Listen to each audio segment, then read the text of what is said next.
The City Council is the sole legislative body of the City of Framingham and is therefore responsible for passing city ordinances. The City Council is made up of 11 members who exercise the legislative powers of Framingham. 2 of these members are known as councilors at large and 9 members are known as district councilors. The City Council serves as a link between the citizens of Framingham and their municipal government. Councilors help constituents by connecting them to resources, services, and city departments, and also serve as advocates for all Framingham residents. The following City Council coverage is brought to you by the Government Channel, a service of the City of Framingham.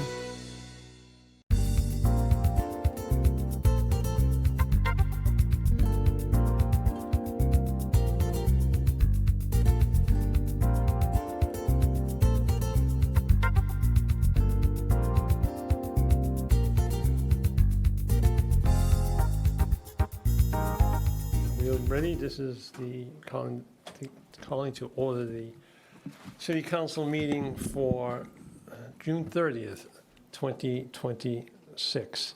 It's actually kind of like New Year's Eve in the municipal world since it's the last day of the fiscal year. So, We're filled with dad jokes today. so we have a little celebration. Anyway, so I think the people in the room are the people in the room. We're not having anyone else. Everyone else is remote or absent. So I would take a motion to go into executive session under exemption 3.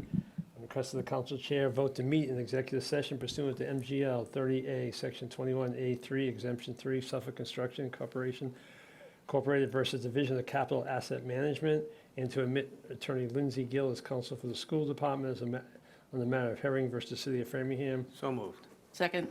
FPS, I'm not done yet. Sorry. Framingham Public Schools. I don't know, who else is coming from the schools? Do we know? Just you? So Dr. Tremblay's not coming? No. Okay. To discuss strategy with respect to litigation where an open meeting may have a detrimental effect on the litigating position of the city, and the chair so declares, which I do. So moved. Second. All those in favor? Mr. Ward? Yes. Mr. Cannon? Yes. Myself, yes. Mr. Yes. Feeney? Ms. Feeney? Yes. Yes.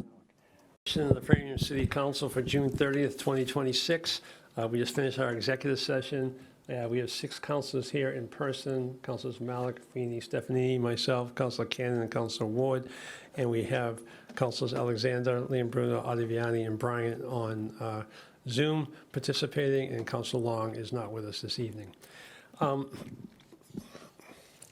First item would be the motion to approve the minutes of 5/19/26. So moved.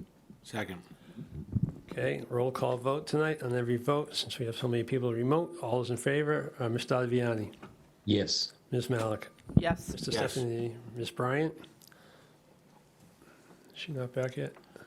Okay, myself. I am, Oh, I you are. am, yes. I just couldn't get to the, Okay, I couldn't see your name. Oh, the wrong, okay, yes, thank you. Myself, yes. Ms. Liam Bruno, Yes. Mr. Ward, Yes. Ms. Feeney. Yes. Mr. Cannon. Yes. Mr. Alexander. Yes. Excellent, okay. Next, I'd like to take item 19 out of order.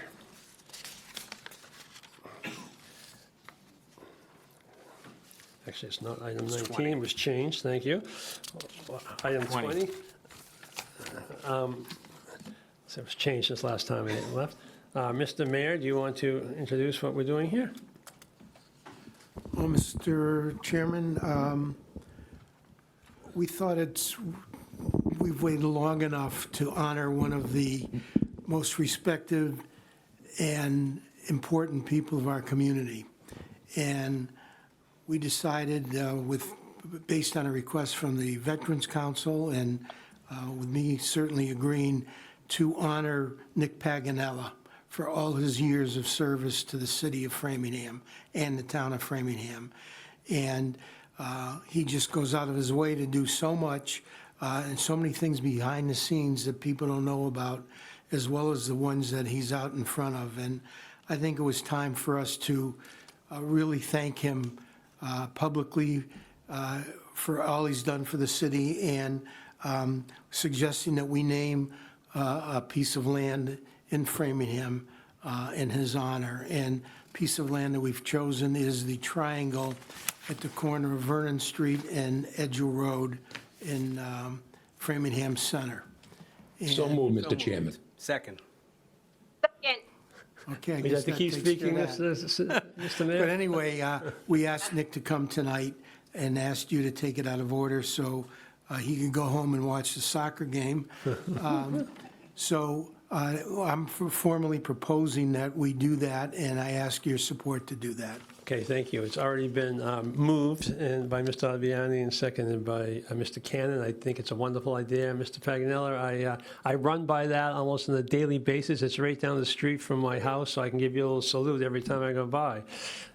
But, very good. Anybody else like to comment? Mr. Cannon? Just with gratitude, both to Mr. Paganella and Mrs. Paganella for sharing Nick with us for as long as you continue to, and to his family who is here, who just the impact that one person can have on a community is truly incredible. And Nick is a tremendous example of that every single day, and that is following a legacy in teaching and a legacy in service to our country. What you have done and continue to do and will continue to do for Framingham is something that raises the bar for the entirety of the community, and so many are so touched and so proud. You're a friend, you're a mentor. It is a privilege for me to have to know you and call you a friend and have you as a mentor, and what you've taught in our community, both as a teacher, but as you continue to, I know Nick and I are about the same height. We see eye to eye on most of those these things for that reason. But hi, how are you? But it's truly a privilege and an honor, and what you have done and what the mayor have done to make sure that veterans are in the forefront of so many of the discussions that impact our community is truly laudable, because in a lot of communities, they struggle to make sure that the stories that formed the community by our veterans are told. And because of your work and your work with the mayor and the Veterans Council, those stories are known by so many. And to see veterans going into schools now and reading to them and those new stories being told in our schools is something that so many thought could never happen in Framingham, and it's because of your leadership and your working with so many people. And the mayor is right. What we see publicly running around, and may we all, through the grace of God, have your energy in our 90s. 48, I can't keep up with you, is truly incredible. But I'll leave it there with just the gratitude of 70,000 neighbors that absolutely love you, Mr. Paganella. So thank you. Stephanie? Thank you, Mr. Chairman. I think Mr. Cannon said it eloquently, and I won't add much. The fact that we break with our standard policy of naming things posthumously is a testament to the impact you've had on our community. You've had on me, you've had on so many people in terms of getting things done. So thank you for that from the bottom of my heart. And I wish you Godspeed for many, many, many more years of good health and good service. Ms. Leon-Bruno? Hey, thank you so much for recognizing me. Sorry I couldn't be there tonight. I was really bummed when I saw this for Nick. Every single thing Mike said times two. I think that I can say honestly that he speaks for pretty much anyone that knows you, Nick. And you were a dear friend to my sister Karen. You guys did so much in every capacity, from veterans to our disabled population to seniors. You could go on. And I just wish I was there to give you a big hug and tell you that thank you, and thank you to your family for sharing us for all these years. And we love you, and wishing you all the best. And I will be driving that way tonight, and I'll be scoping out the place for the sign, and I'll get back to you guys on that. Congratulations. Ms. Bryant? Thank you. Mr. Paganella, I just want to say I've met you for myself, and your spirit is infectious. And, I was thinking that maybe we need a poster that says seniors aren't done. And I was wondering if you would be the picture on that poster, because you are the poster child for seniors that just keep giving. And I want to say that you love indeed, not just in word. It's all in actions, and that's why you're so well loved. Thank you very much. Mr. Alexander?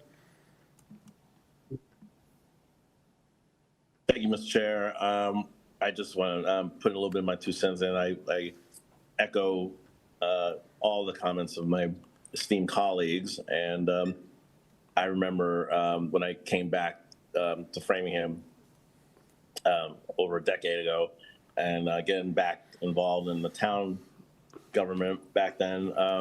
Mr. Paganella was one of the first people I encountered, and it's just it's been just a consummate gentleman and a veteran that speaks volumes. His character and his enthusiasm and the love for veterans, love of neighbors, love of community, and every time I go out to an event, Mr. Paganella is somewhere nearby, but he's also when I go by this scene, this area that is going to be in your honor, I will do a big Longhorn salute.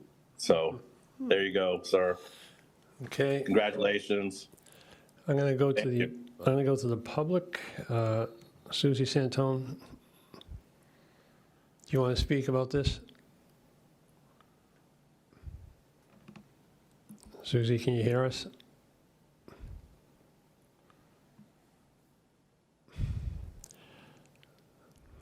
Okay. So Nick, before we take the vote, do you want to say anything? I can't imagine you'd want to say anything.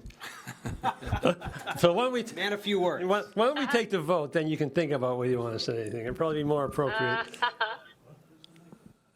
So, all right, I'm going to take the vote. I thought I heard something else. I didn't know what it was. What's going on here? The microphone, okay. That, Okay, know so how I didn't put the we'll take the vote. Ms. Malik, Yes. Mr. Stefanini, Yes. Ms. Bryant, Yes. myself, yes. Ms. Leon-Bruno, Yes. Mr. Ward, Yes. Ms. Feeney, Yep. Mr. Cannon, Yes. Mr. Alexander, That's a big army, yes. and Mr. Ottaviani. Yes. Okay. Mr. Pagnell, do you want to say anything or not? Yeah. I want to thank the council for taking all the time here. It's been going on for 15 minutes, and you people have a lot of work to do. All I want to say is I'm humble, I'm grateful, and one word is gratitude. And I also want to say that this honor should be bestowed by all the ones, the veterans and non-veterans, that helped me to bring out what I had to do. And one of them is wearing a nice pink shirt that I have. You want it. It's you did, John Stefanini. You got the pink shirt. And I want to say this. I want to look like you. I don't just, I'll cut it short. I don't want to pick out anybody else, but I'm picking on you because you taught me a lot. And I want the city to know that all that you know should be brought out also about Cushing. Thank you very much, all of you. Thank you.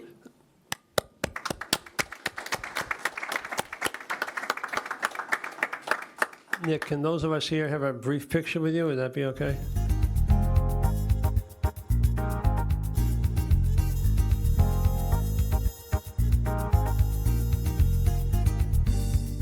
All right, we have no proclamations, the resolutions this week. Public participation, I don't see anyone in the room. Oh, I'm sorry, I haven't got the list, so.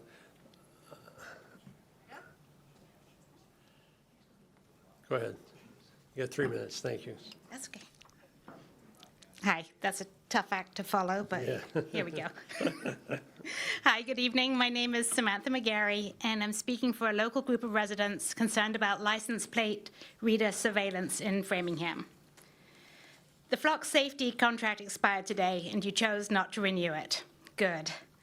Framingham now joins more than 80 other municipalities, including Cambridge and Natick, who looked at this technology and walked away. That's the right call, and I'm not going to spend tonight just thanking you for it. I'm asking you to finish the job. First, there are documented cases of Flock continuing to collect data after a city's contract ends.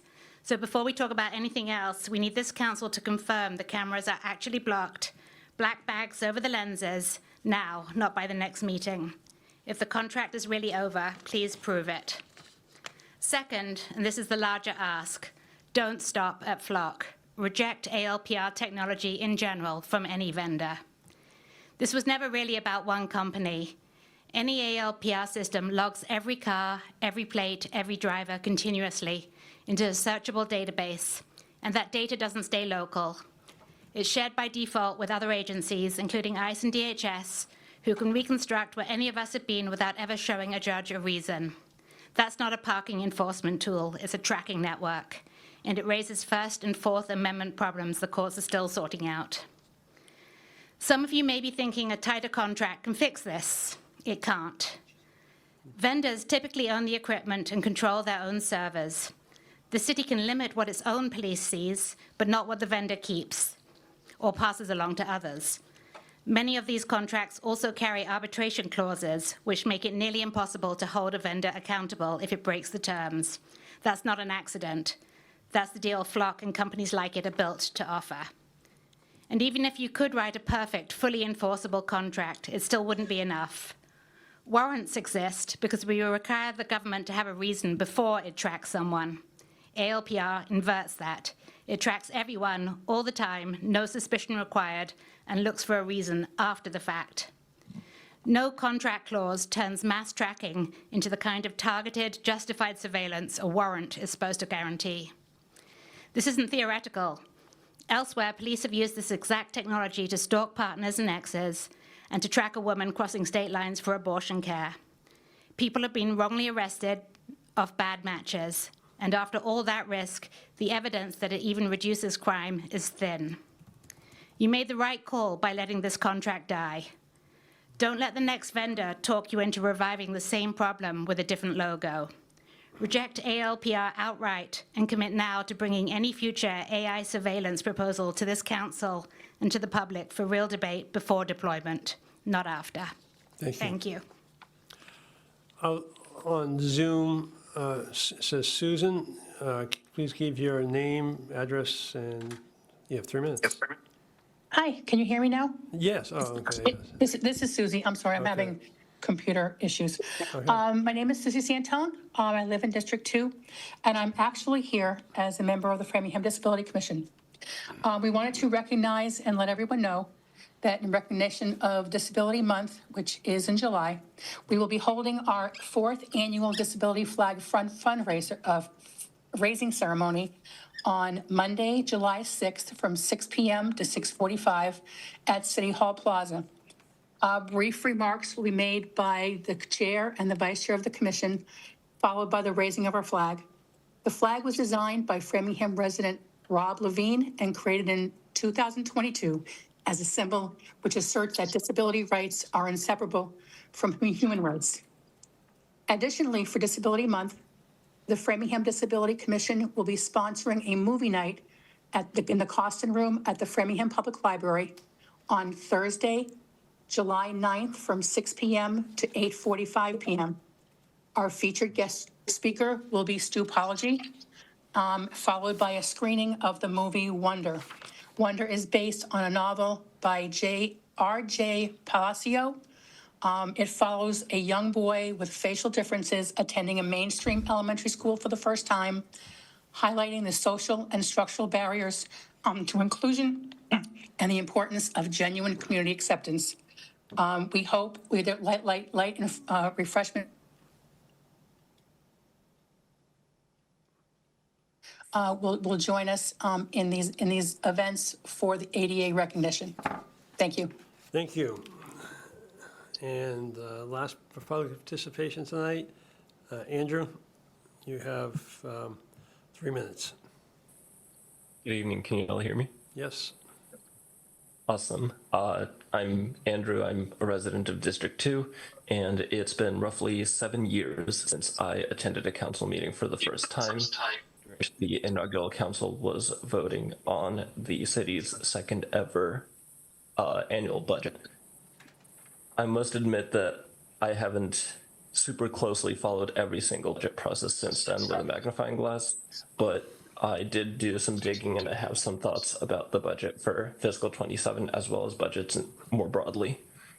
So many times I've heard that the city's revenue is tight and that difficult decisions must be made.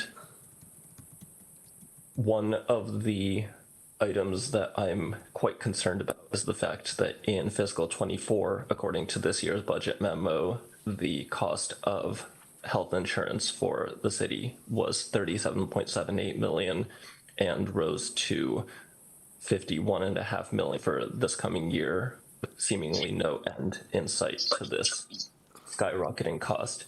And I understand that later tonight, the city also intends to appropriate an additional $1 million to cover costs for fiscal 26, which is somewhat tangential to my remarks. But at this point, I'm questioning why the city has decided to continue locking itself in a cage of funneling tens of millions to private health insurance companies. And instead of thinking about other alternatives, such as single-payer healthcare for its employees. And I can only imagine how much savings that would bring to the city and to all of us. And I wouldn't be surprised if the city hasn't even explored that option.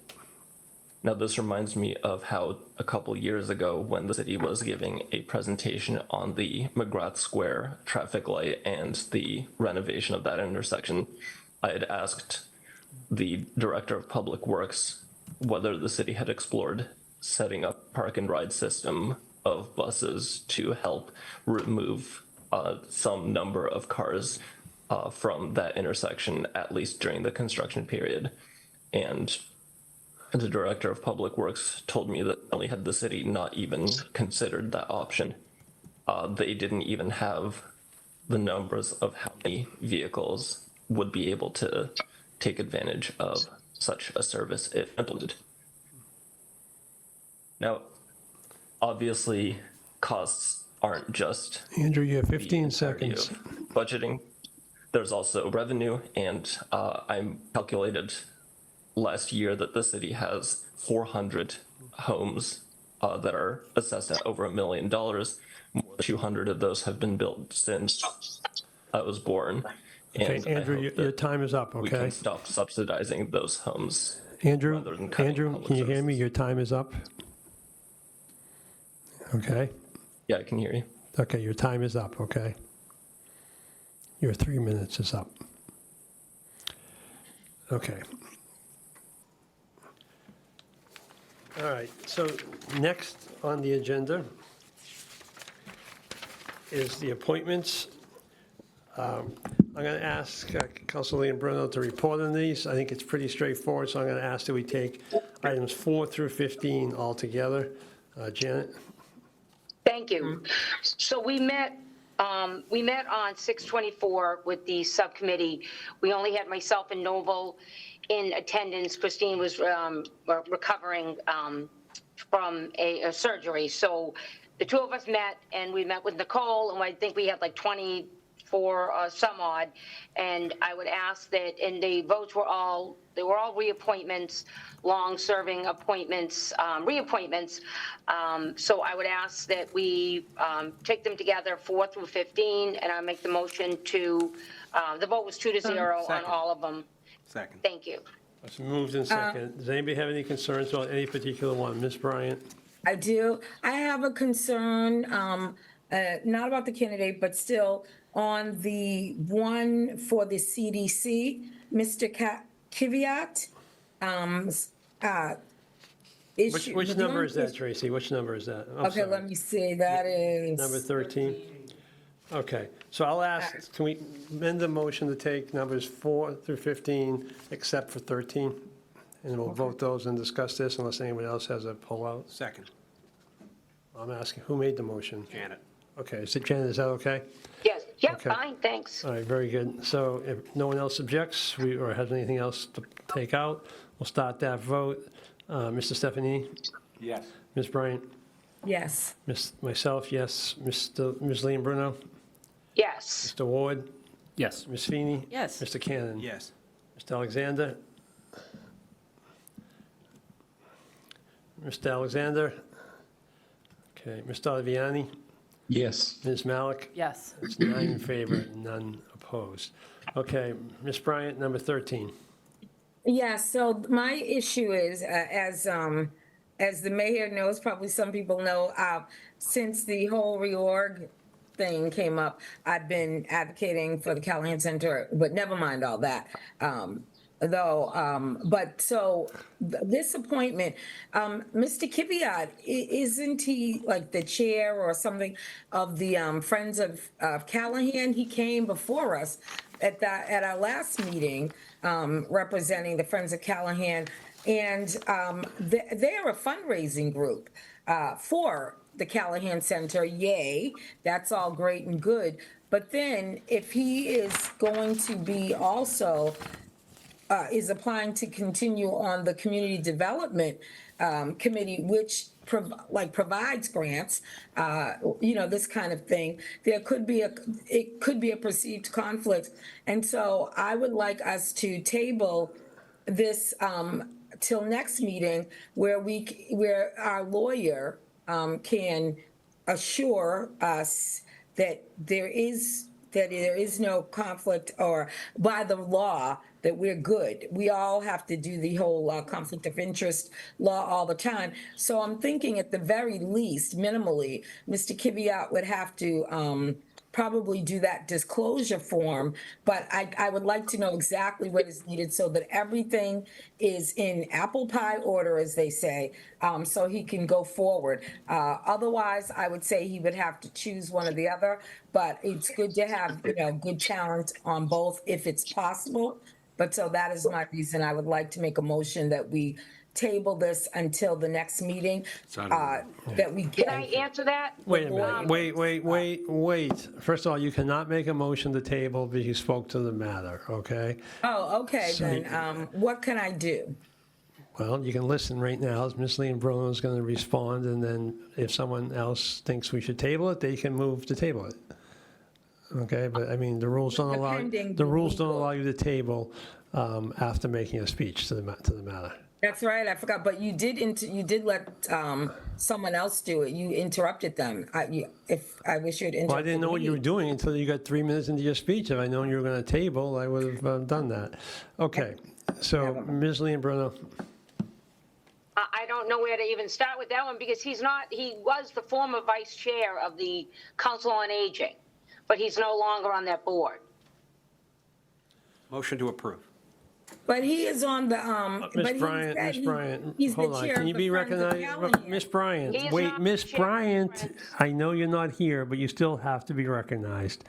Okay, So I didn't see your He's hand. not the chair of Ms. that. Leon either. Bruno, you also have to be recognized. So, sorry, I know, George. I get it. So, well, can we Right, continue to he's not discuss in. it after the motion? you guys, is made? both of you, stop. Okay. Thank you. Mr. Cannon, Motion to approve, Mr. Chairman. Second. Second. any further discussion? Ms. Bryant, and Mr. Ward, then Ms. Bryant. So, Okay, so Counselor I Bryan, might have the title incorrectly, but he did come before us. Ms. Bryant, and- you're not, Mr. Ward is recognized, then I'm going to recognize Oh, you. I thought you said Ms. I know, I Bryant. did say your name, but I said Mr. Ward's name first, so I sorry, understand. sorry. That's all right. I was just going to say, Counselor Bryant, I mean, he is listed on the Friends of Callahan website, but if that ever came before the CDC, I'm sure he would just recuse himself and not participate in that dialogue, which does come up fairly regularly for that committee specifically. So, but I think it's a valid concern. He'll just have to address it in the way he participates. Okay, Ms. Bryant? Okay, so it's good to recuse yourself, but I think that since, the CDC is kind of a big deal and it's great, okay? Callahan Center, I would like to, them to get as much money as possible too, but I just think that we need to,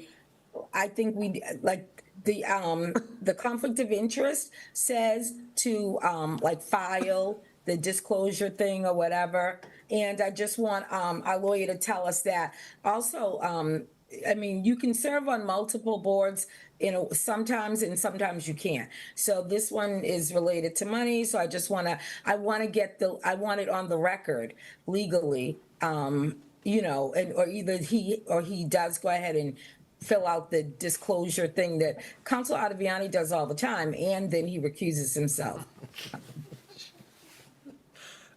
Okay, we'll take Mr. Ottaviani.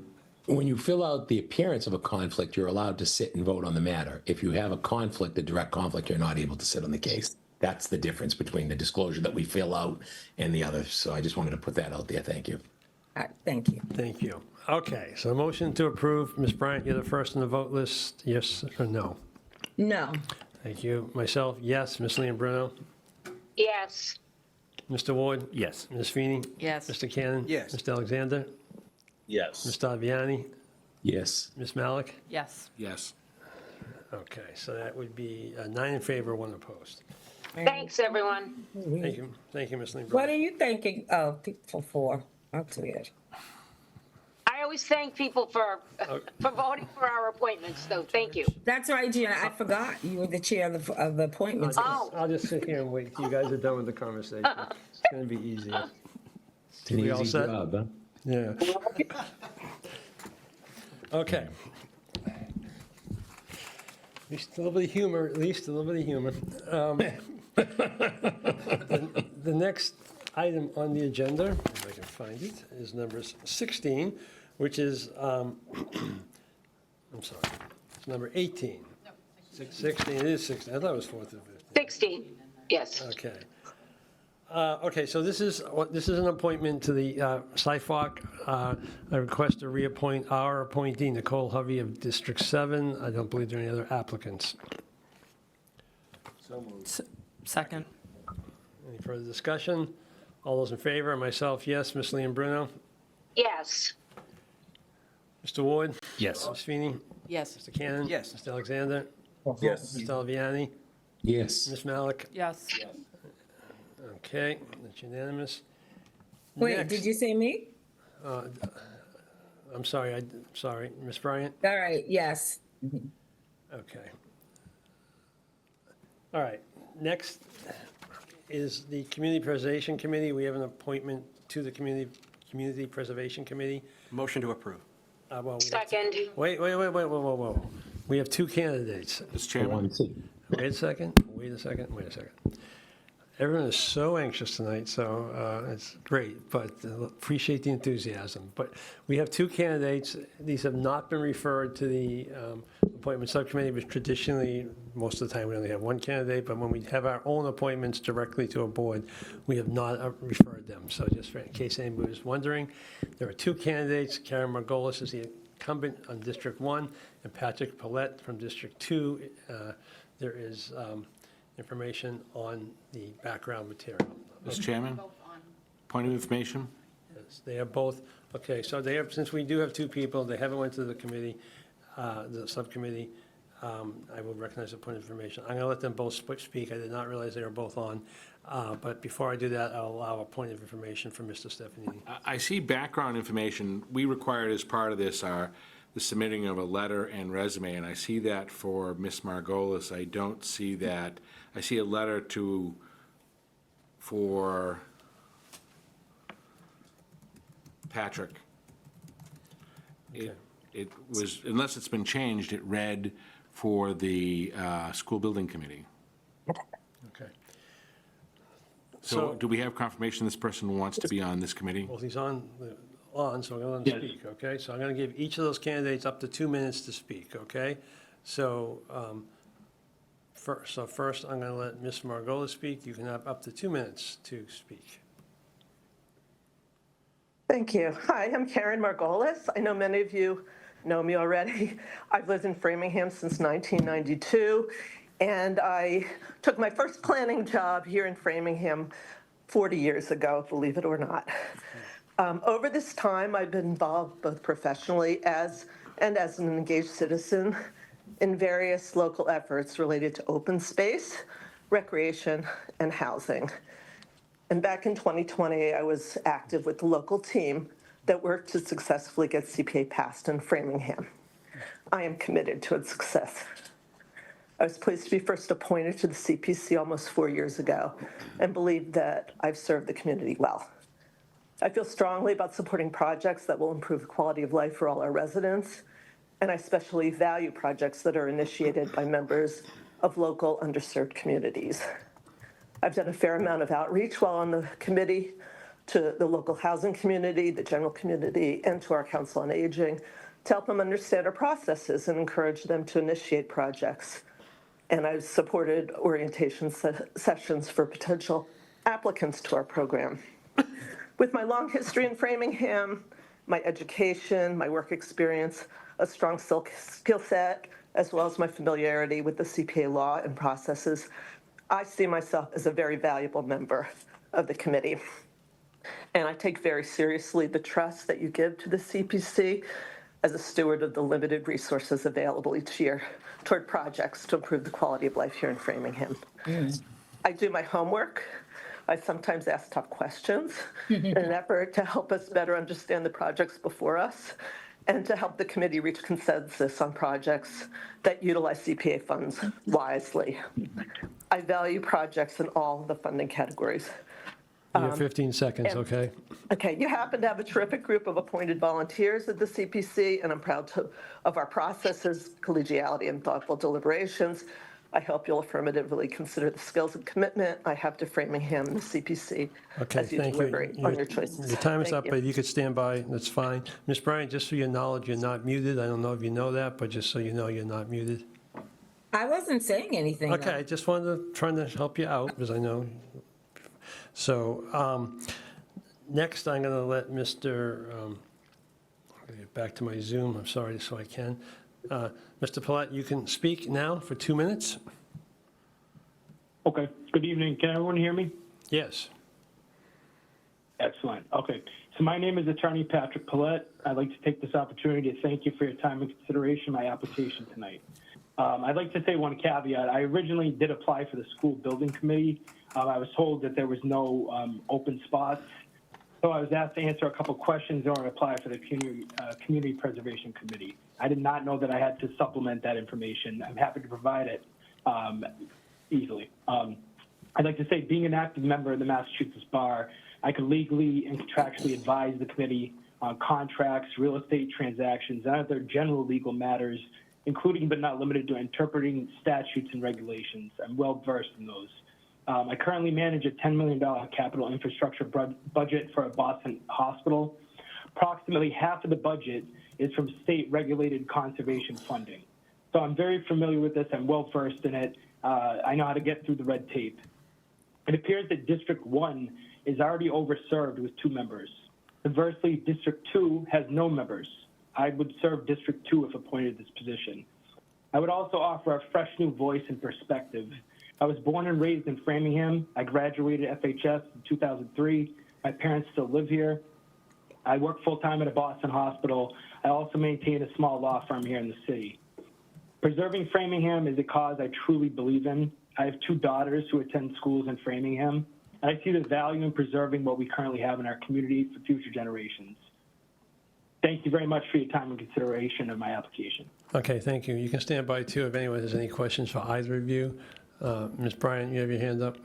Yes, I just have a comment. Ms. Margolis, I see you, and I think most of us see you as a very valuable member of the CPC also, as with all of your work that you've done in Framingham. And so thank you.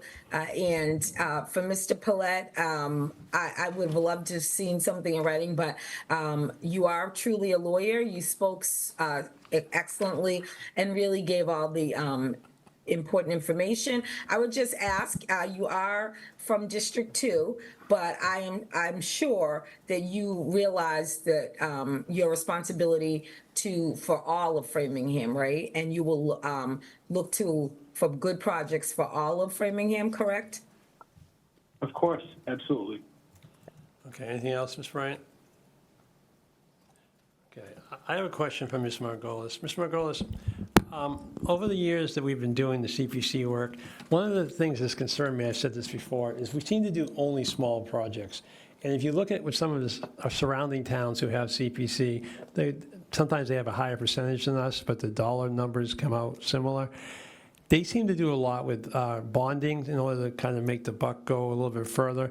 Has your committee considered that? And are you willing to consider that in the future, to maybe look for projects that are a little bit better, but by committing a portion at least of your annual income, so to speak, to debt service?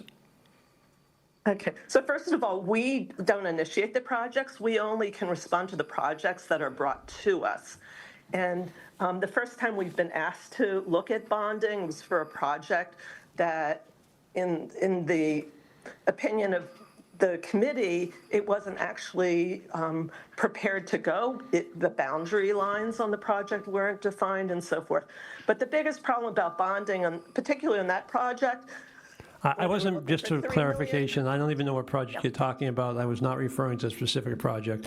I'm talking about in general. Okay, so I'll tell in general. So for instance, on a $3 million project, the bonding would have been about $250,000 per year for 20 years that would have been taken out of our funding stream. And that is a big deal when, our total estimated available funds this year is $2.83 million.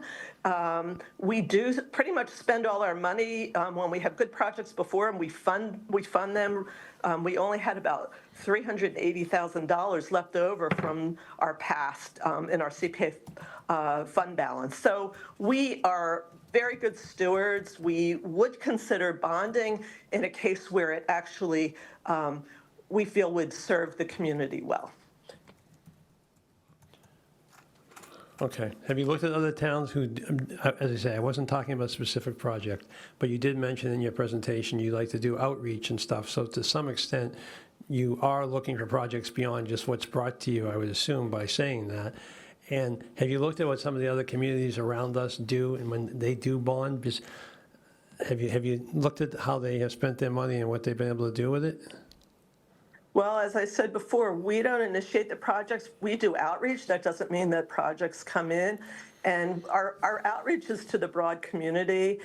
In Framingham, many of the projects are initiated through town departments. I'm sorry, city departments. I'm aging myself here. Through city departments. But we take each project as they come in. I think that there would be some appetite for bonding if it was a project that that made sense and didn't impact our future ability to fund projects in a big way. I think that's something that we balance. We try to balance.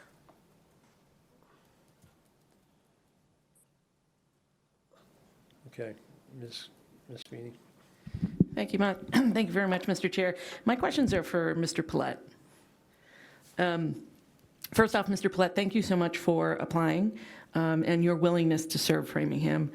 I'm sorry that you did not get the chance to submit background materials so that we can learn more about you, but I have a few questions. What is it specifically about the CPC that is appealing to you and your willingness to serve? Well, thank you for your question, Ms. Sweeney. I would say the fact that you're given essentially, my understanding of the process is that people come to a committee and they present various projects and various ideas. I saw one that had been presented before was for Reardon Park. Then after the committee then will vote on that and decide, how they're going to allocate their funding. Right down the street from me, they're doing a historical preservation project for a building right by the fire station, right by where I live. So what's intriguing about that, in particular for me, is to take this sum of money and then how to allocate it, because that's currently the role that I am doing at the Boston Hospital. We have a large capital infrastructure budget, and a lot of it is state-regulated conservation funding. So I'm well-versed in that, and I feel like I could be a real service to the community and offer my skill set, especially as an attorney, to be able to navigate through statutes and obviously I'd need some training in this area. I'd be very green, but I would offer a fresh new voice and perspective. And it's appealing because, I mean, also twofold. I mean, I live here, and this is, you know, I've lived here most of my life. My parents still live here. My daughters are attending school. They're going to live here as well. And preservation is something that's important. Okay, thank you. Another question is, how do you define, or what's your definition of what a good project is? And could you name a project that's going on right now or previous that fits into your criteria?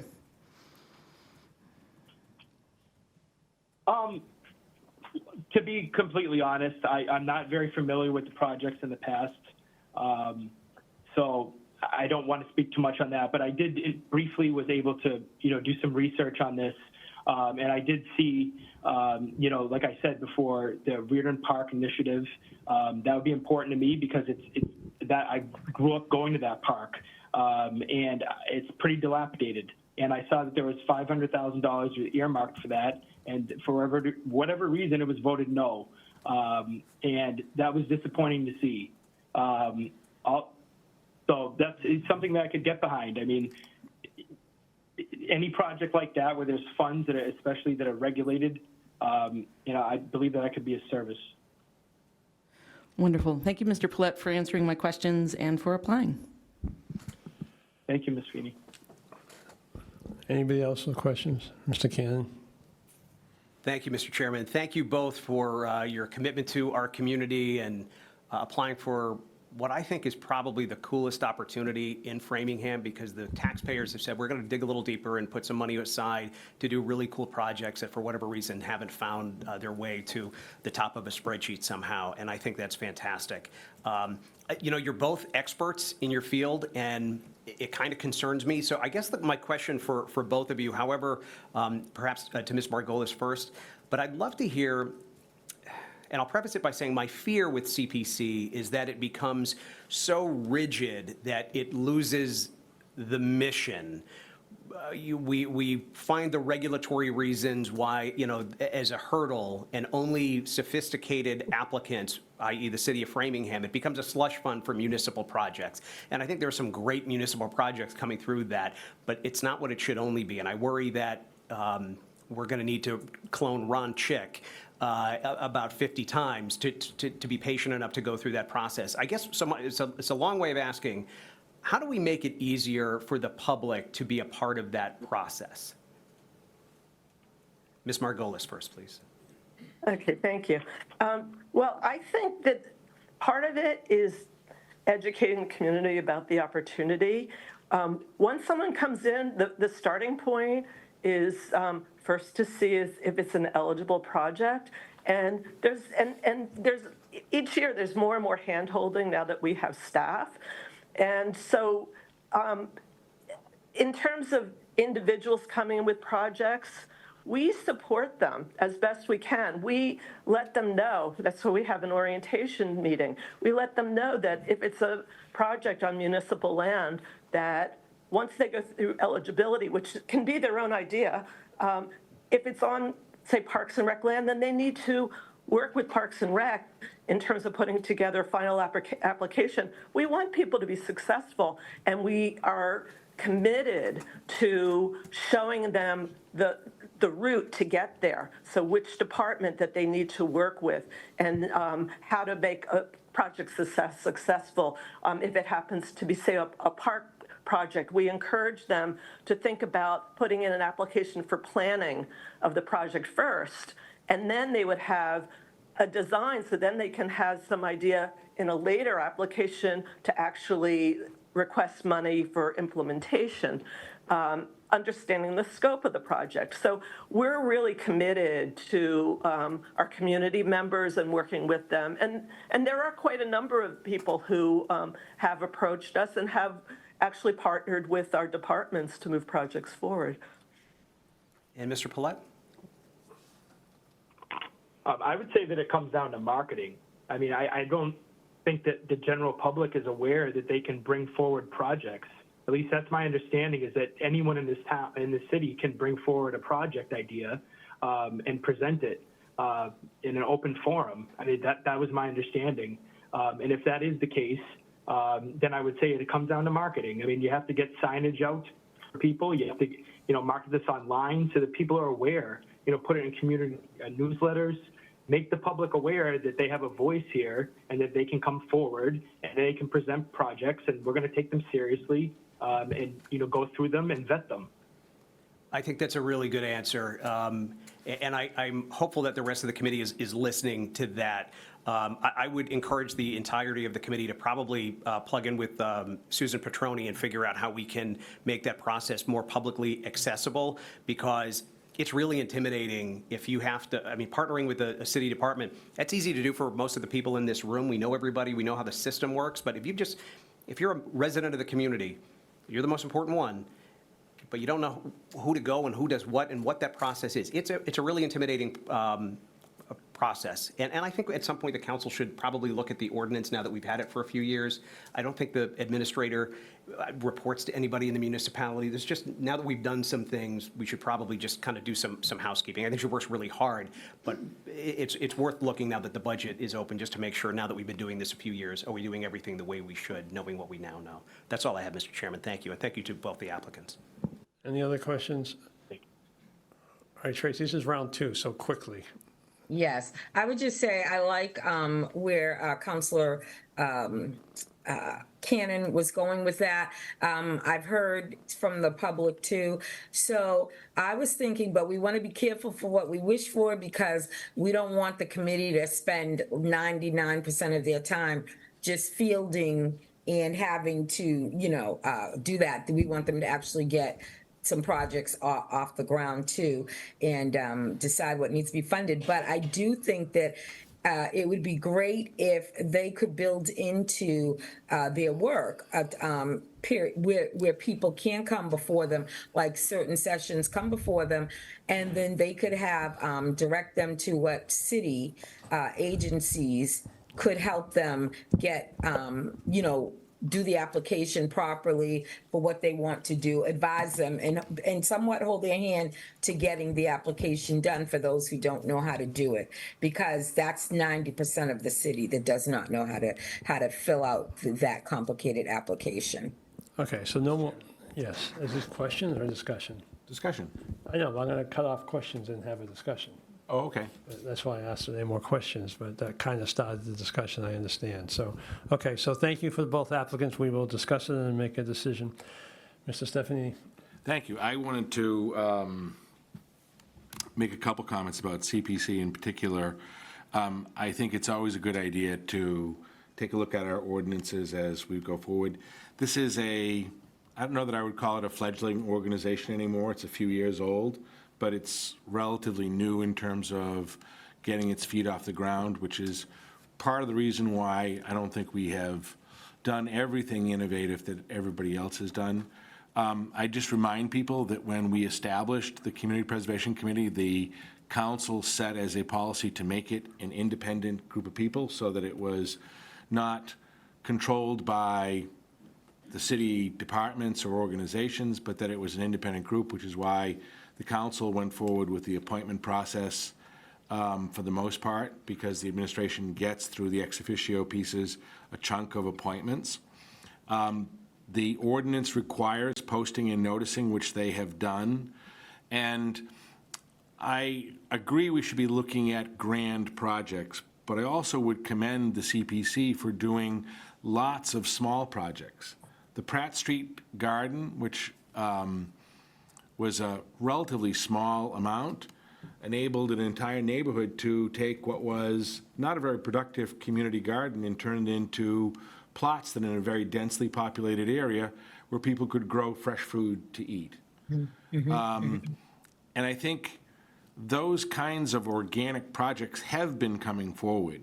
I know there's some frustration around one larger project, but I think the applicant of that has to look at the frustrations that existed because of the complexity of it and the changing nature of it. And I, for one, like the idea that the committee has somebody, I should say, I worked with Ms. Margolis when she was a member of the planning staff in Framingham.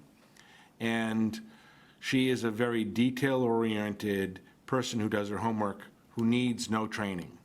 She knows the statute and the ordinance, and she uses that ability to help train and educate the folks that are there. Can we do better? Yes, I think we can do better. But I think we're in the midst of a fledgling group that has started to do that, and I would hope we would stay that course. And I appreciate the attorney's flexibility to serve on various committees and hope he'll find another committee to serve on. Those would be my thoughts. And I'd be happy to take ideas for the Rules Committee on adjustments, changes, thoughts on CPC. So I'd like to clarify my comments because I think I did something I try not to do, but I think I might have did it inadvertently. Namely, I stepped into a project I was not referring to. So I was not in any way referring to the farm preservation project when I asked my question, if that's what the assumptions being made were. That was my assumption because it's the only large project. Right, but that's my concern. But if you look at my comments over the years, this is not the first time I've asked this question before. Before that project was even presented, and I wasn't even aware that they're looking to bond. I don't know anything about that project, but anything detailed about that project. But where my question comes from is my wife is the assistant town manager in Medway, about 15 miles south of here, and I just been amazed like what the project she comes home and tells me they do with their CPC funds. Now they are a 3% community versus us being a 1% community, but their 3% is about equal to our 1%, and they bought all sorts of different properties and things like that to their CPC, and they do it, some of it through bonding. And I credit our current CPC for taking it off the ground, and I agree there are a lot of small projects that are well done, and I'm happy that or even some medium-sized projects.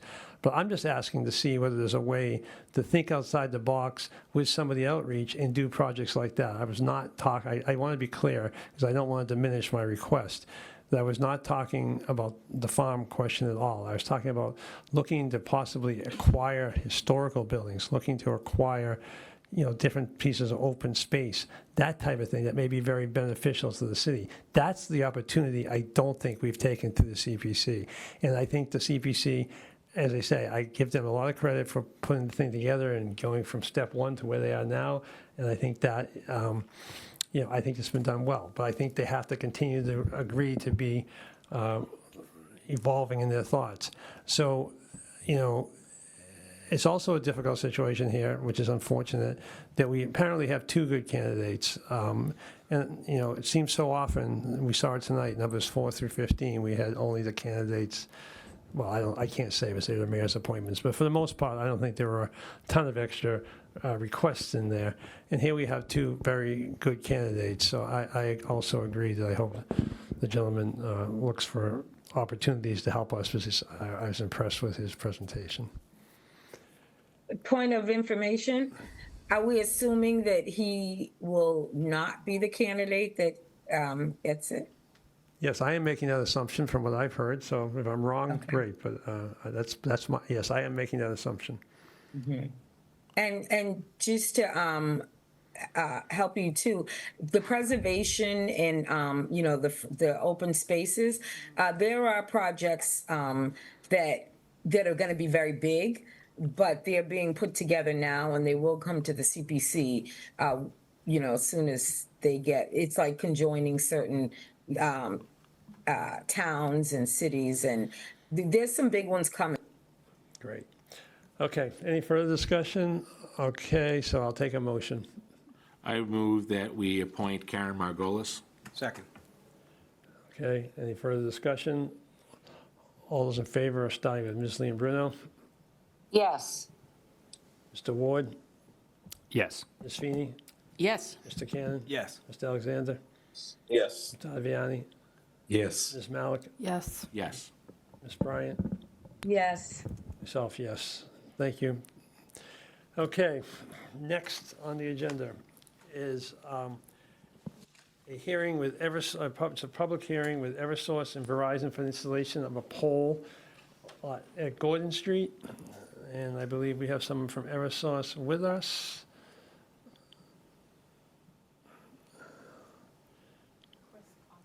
Yeah, I see it. I'm gonna, okay. Mr. Cosby, is that who it is? Yes. It is Cosby. Hi, yes, this is Oh, this okay. is Christine Cosby from Eversource. Yes, great, okay, I wanted to make sure I had the right person there, thank you. Can you just give us a brief description of what it is you're trying to do, or asking to do? Okay, we're looking for a rental location to install a new pole on Gordon Street, pole 93 over 3A. And the purpose of the pole would be to provide service for a building out there at I believe it's 105 Irving Street. It's a new building with apartments and office units. Okay, this is a public, what? Gordon and Irving? Yeah, well. Gordon and Irving don't touch each other. So the building, the back It's is the on, the rear of back the is on Gordon, the front is on Irving. Yeah. Thank you for that clarification. Yeah, the back is Okay. the back is at Gordon. Yeah. Okay. This is a public hearing. Does anyone have any comments from the audience or on Zoom? Let me just check Zoom. No one on Zoom. Okay, anything else? Questions? Motion?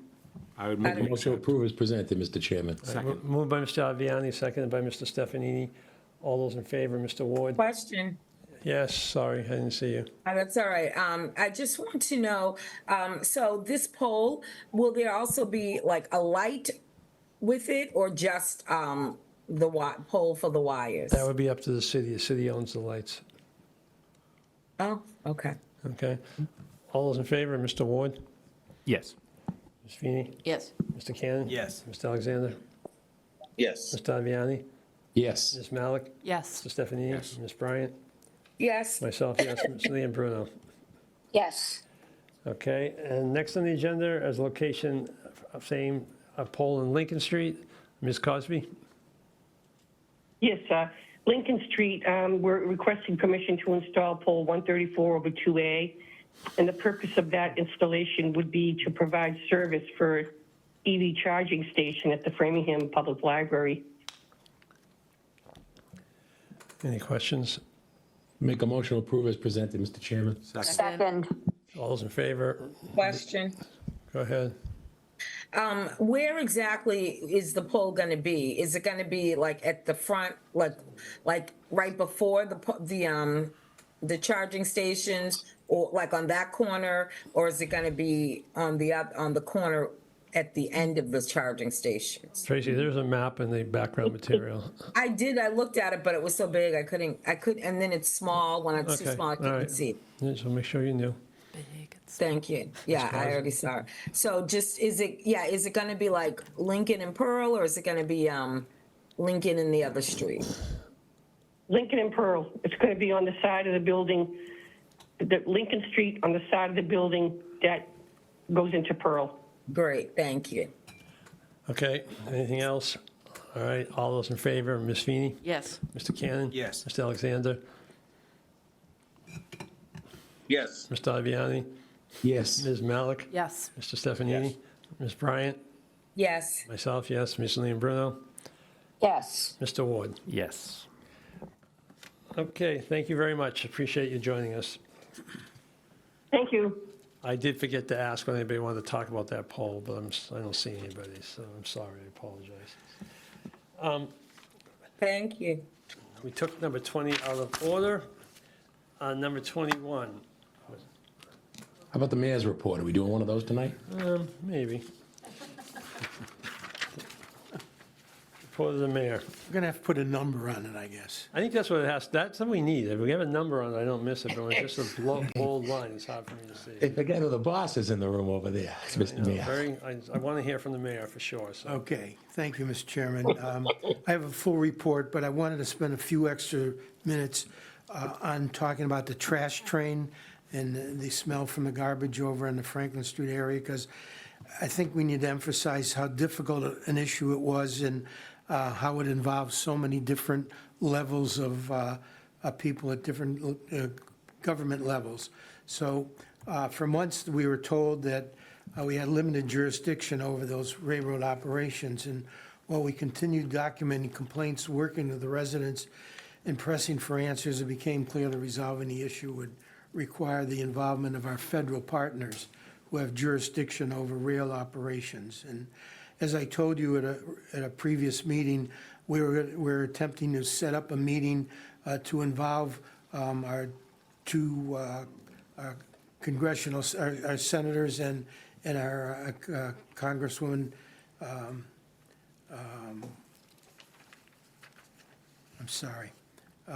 Catherine Clark.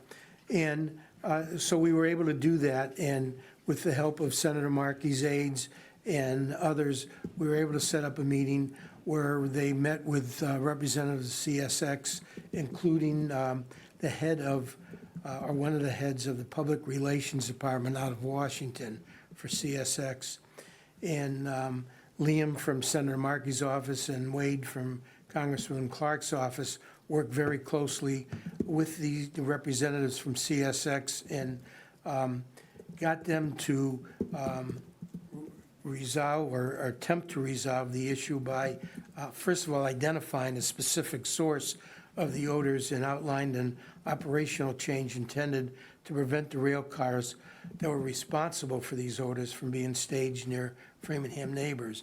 It was explained to us that CSX is just a transportation company. In this case, they don't own the railroad cars and they're not responsible for what's in the railroad cars. They just collect them at the point where they're filled by private companies, and they transport them to a disposal site in the Midwest. But we were encouraged by the commitments that CSX made by the fact that they agreed to look into storing these cars in a different location outside of Framingham, where it won't impact residential areas, and move them at a time when they can go right through Framingham on the main line without having to stop and be stored in Framingham. So I wanted to encourage people to continue to report if the odors continue, because we want to make sure that they abide by their agreement to abate the problem. And if they don't, we will reconvene this group of people who met with them and see what other action we need to take. But again, I want to thank Senator Markey and Warren, as well as Congresswoman Clark and their staffs for acting so quickly. And I just think it's important to point out that how important it is for the local officials to have good relationships with our state and federal representatives. So when we have problems like this, we can reach out to them and we get quick response. Then moving on, I want to point out with the pending heat wave through the weekend and temperatures forecasted in triple digits on Thursday, we've made a decision to cancel the Framingham Farmers Market for this Thursday.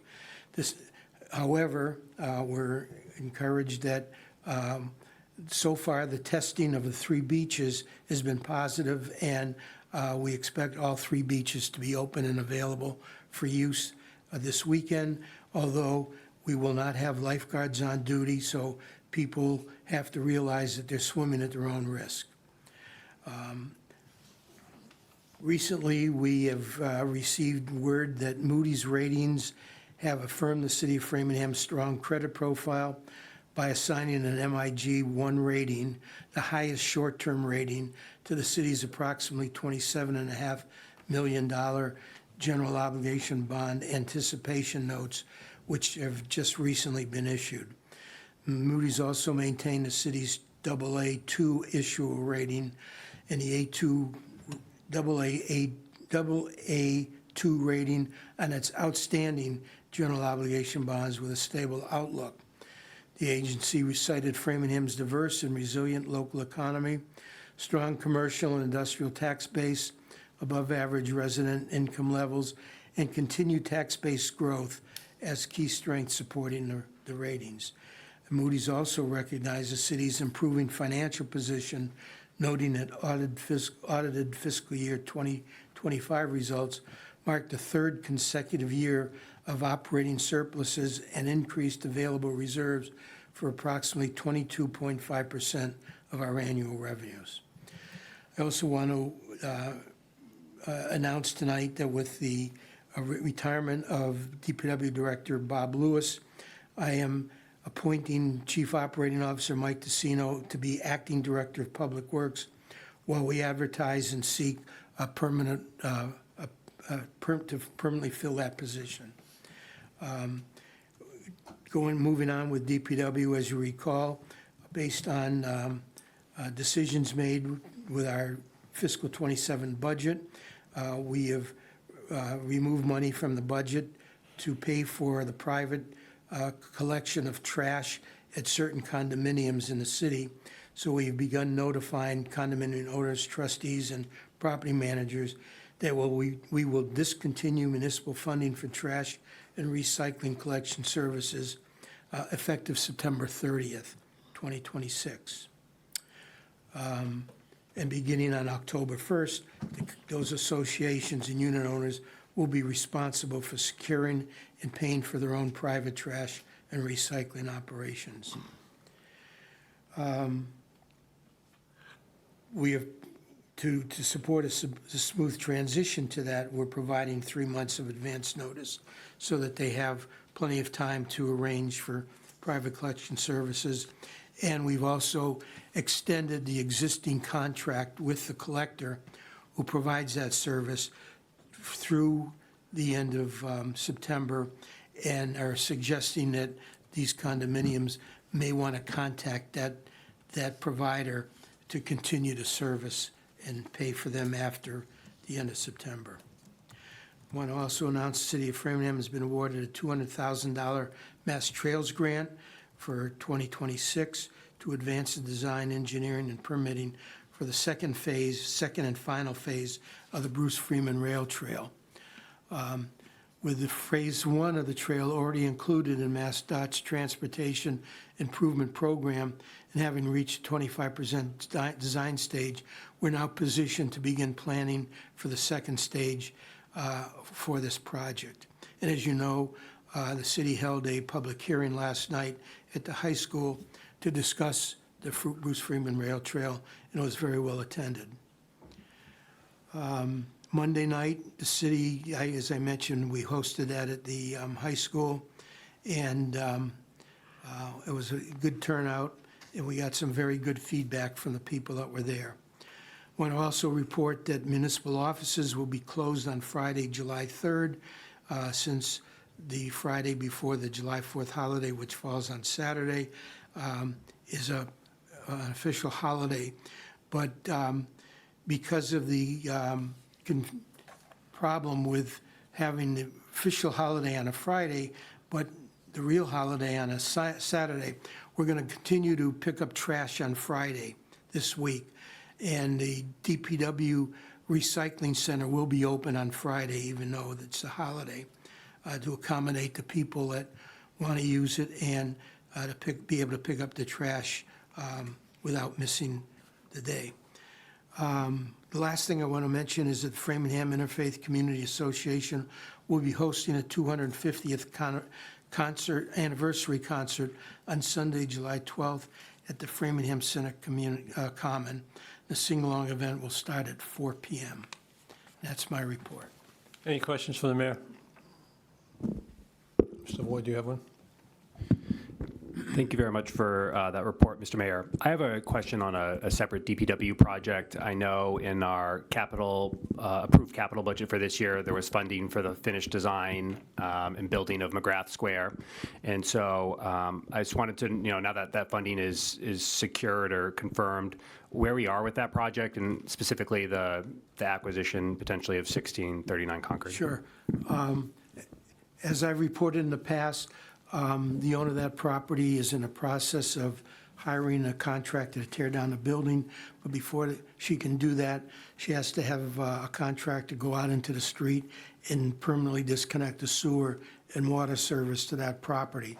And she had a contractor lined up for it. The contractor was delayed in doing the work and now tells her that he couldn't do it until October. So she is seeking out another contractor to do that work.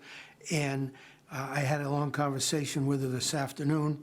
She's indicated that she has found another contractor who intends to apply to DPW within the next day or two, and hopefully will be able to get out there next week and do that work to disconnect the water and sewer services, and then shortly thereafter move right in to demolish that building. And then once that's done and all the numbers are put together, we're going to meet to work out an agreement on the transfer of ownership between the sewer pump station, the former sewer pump station, and that building. And I'll be bringing that to the council, hopefully either at your July meeting or your August meeting for approval. Okay. Okay, awesome. Thank you very much. I appreciate the specific timeline, too. Thank you. Mr. Cannon, do you have anything? I did, just briefly. Mr. Mayor, thank you, and thank you for the update. Could I ask you to connect with, I know you connect, obviously, often with the police chief, but our panhandling issue, particularly, I don't want to say aggressive panhandling, but more and more we're seeing some wandering in and out of traffic that has resulted in some close calls, and it's been a while since that ordinance has been in effect. I know there's a lot of concern about the First Amendment issues, and I don't think anybody's looking to infringe on that, but perhaps we can explore if we're able to define median strips as no trespassing. If you put a small sign under the road signage, then there's something a bit more actionable for police if someone has a presence there. I don't know that we looked at that the last time this came up, but whatever, it's worth revisiting with police, because it is becoming, perhaps it's just because of the weather, but it seems to be a worsening issue. And I just want to make sure we're giving our police department all the tools that they need. Okay. Thank you, Mr. Mayor. Thank you, Mr. Chairman. Thank you, Mr. Chairman. Two comments and then two requests. First, I can't express the gratitude, appreciation, and really Herculean effort on the trash trains. And when we became a city, one of the things we talked about was having a seat at the table. The selectmen, as you know, fought with CSX on various issues for decades with little or no success. Mr. Mayor, you took the might of our community together. We approached it in a methodical and thoughtful way through DEP, through our state senators, through our state reps, and ultimately to our U.S. Senator. They listened to us, to you, and they made a difference. And for those who have, sort of made, jokes about it, it wasn't just an odor, it was rancid. And it was in all of downtown Framingham and throughout the neighborhoods around it. It was a serious health issue. And I'm glad that you took it extremely seriously. You brought the might of our community together, and just a hearty thank you for that. Second, you signed today, I believe, an MOU for 733 Waverly Street. That, I hope, becomes a model for us and for my colleagues. That development will be 100% condos, owner-occupied, and a 1 and 2 bedroom, which it will mostly be with the exception of 1 3-bedroom. Those will be very affordable units, and they will, like I'm sure Marist and Millwood, go very quickly and at a very affordable rate. So thank you for doing that, and thank you for what that will mean for our community.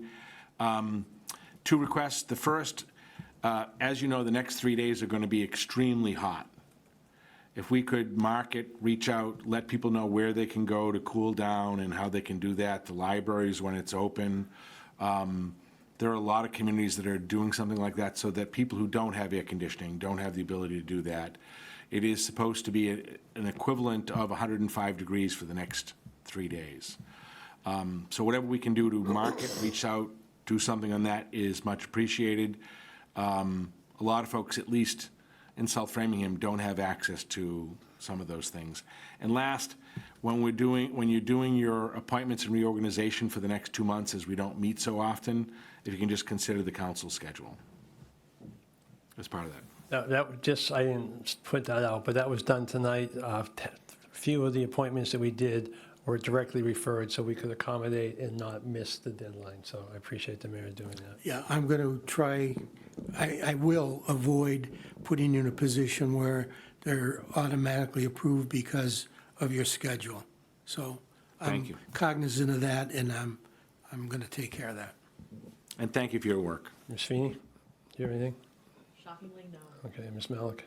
Thank you. I want to follow up on Councilor Stefanini's points about the cooling centers, and I'm most specifically concerned since historically we've opened the library as a cooling center, and the library is going to be closed on Friday.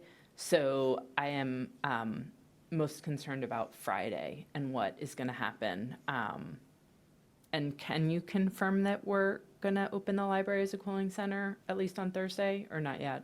Well, the library will be open on Thursday. Okay. But because of the way the holidays line up, the library's going to be closed on Friday, Saturday, and Sunday. Okay. So is there, who's working on the plan for a cooling center for Friday and Saturday? The the fire chief is still here.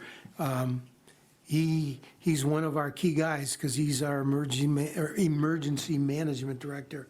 And we've been in touch with him, and he's aware of the issue too. And we don't have a lot of options in terms of public space available. And people, if they're really inconvenienced and really have a problem, they're going to have to look to perhaps going to some of the private facilities like the mall, for example, which is going to be open, or supermarket, or other buildings that are open to the public but not operated by the city, because they're going to be open. Can I follow up, Chair? Yeah, absolutely. Is the Callahan Center a possibility? Or is Callahan that Center is also going to be closed too because of the holidays. Okay. All right, well, I look forward to continued conversation. I don't know if Chief Dutcher, to be put on the spot, has anything to add. Apparently, yes. So, Mr. Mayor, I just have a question. Friday is not a legal holiday. I mean, I know all municipalities close on Friday. We're not. The state's closed on Friday. I understand that because of Saturday holiday. It happens all the time. But that doesn't mean we have to close every service on that day. Is there any way I mean, it isn't a holiday. Well, no, we're not closing. That's why we're picking up trash. Right, so on that, right, that's a good And the point. recycling center will be open on Friday too. Right, so on that same philosophy, given the situation, couldn't we open the Callahan Center? Well, we're bound by union contracts too. We could probably open it if people wanted to work and we were able to pay them overtime. But I think the last time we tried to do that, we had very little demand for that. So, we're worried about the heat and everything and its impact on people that don't have the ability to live in an air-conditioned space, but they don't always turn out when those facilities are available. Well, that's a fair point, so I don't know anything about the demand, but Chief, you want to briefly weigh in here? Yeah, just real quickly, I worked with Deputy Chief Riley from the Police Department and Susan Petroni today and some other division heads.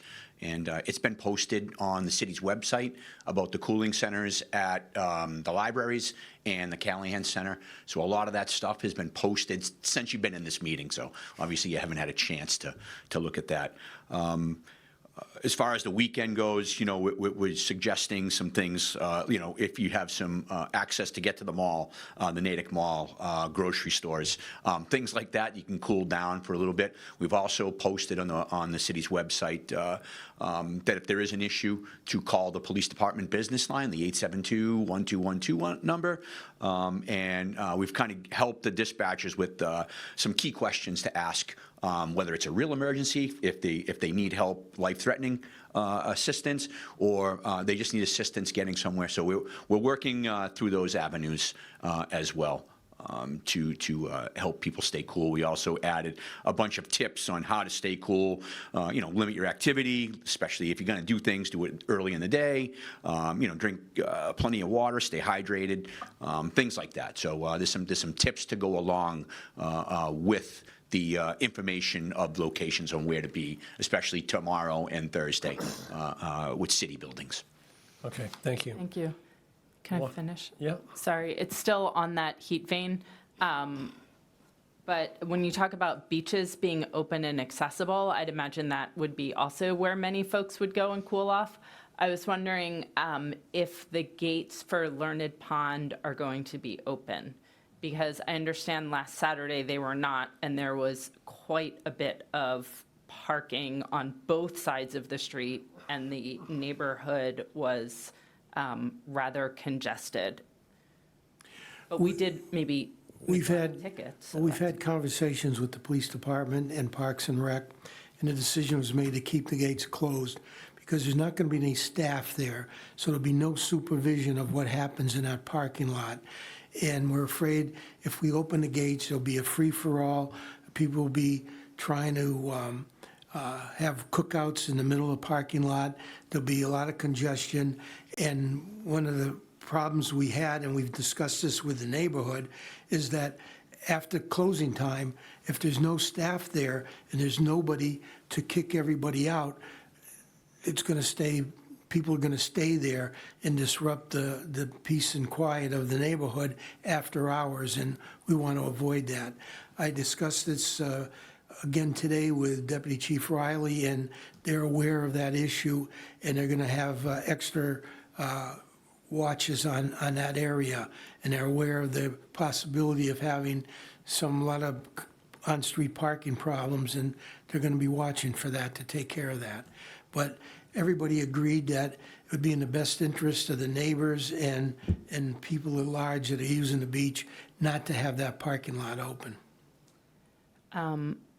Maybe we need to have another meeting with the neighbors there, just to have that conversation. We're having our shift commanders, the deputy chief, do a regular pass-through there as well, so we do avoid having that double parked, and so that we do have access to that area. So they've been doing regular patrols through there as well, and then they work in conjunction with the police department if there's an issue.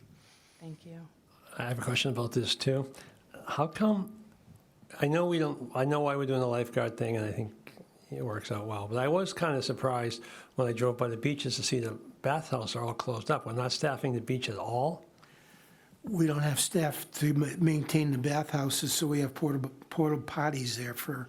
But I thought in the past we had no problem getting those people, we just couldn't get the certified lifeguards. We can't find anybody to staff the bathhouses at the beach?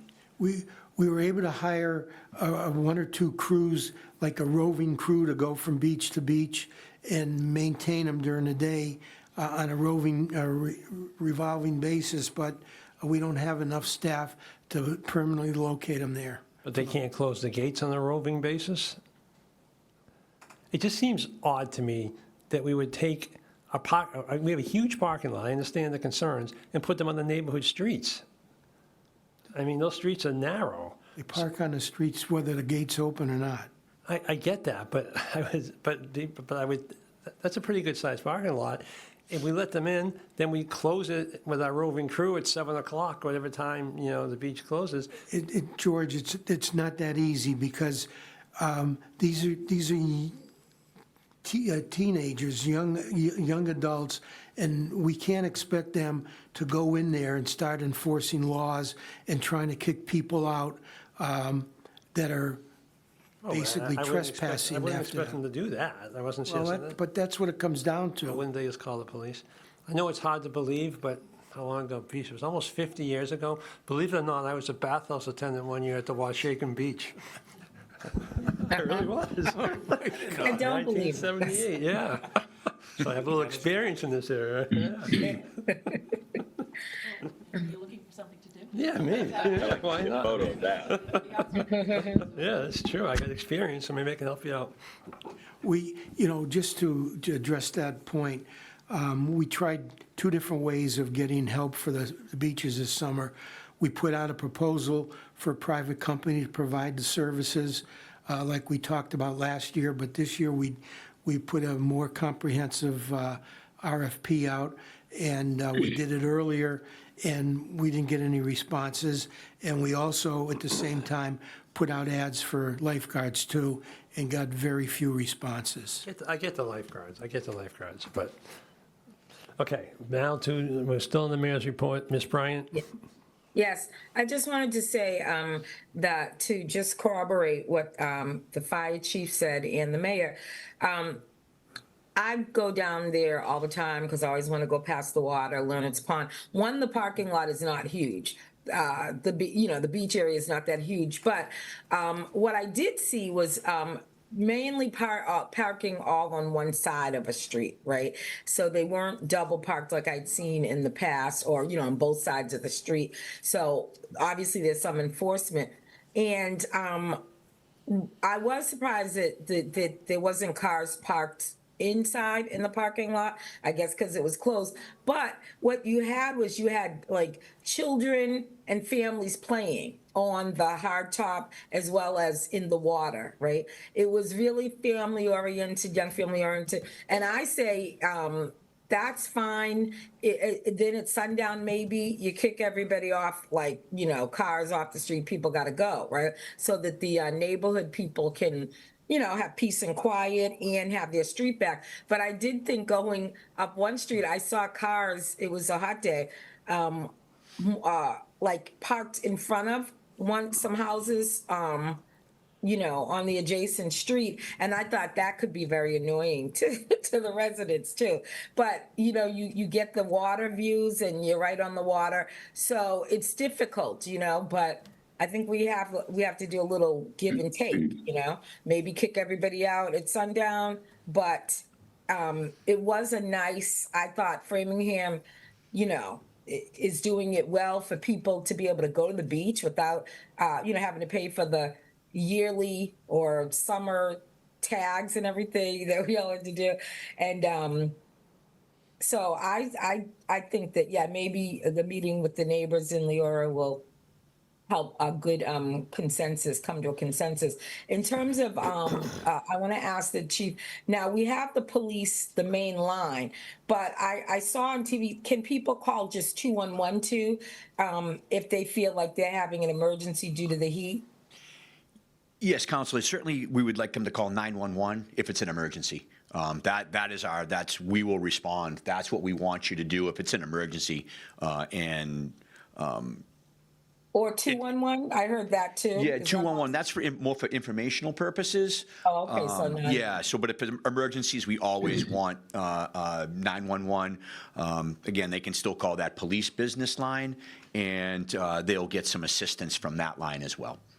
And just as a follow-up comment, my district is a heat island. So when it's 105, it's going to feel like 115 in my district. But as soon as, and I live in a small apartment that is cement, cinder block. So a lot of people, are advised by their doctors not to go out in the heat and whatnot, and try to wait it out and hydrate a lot.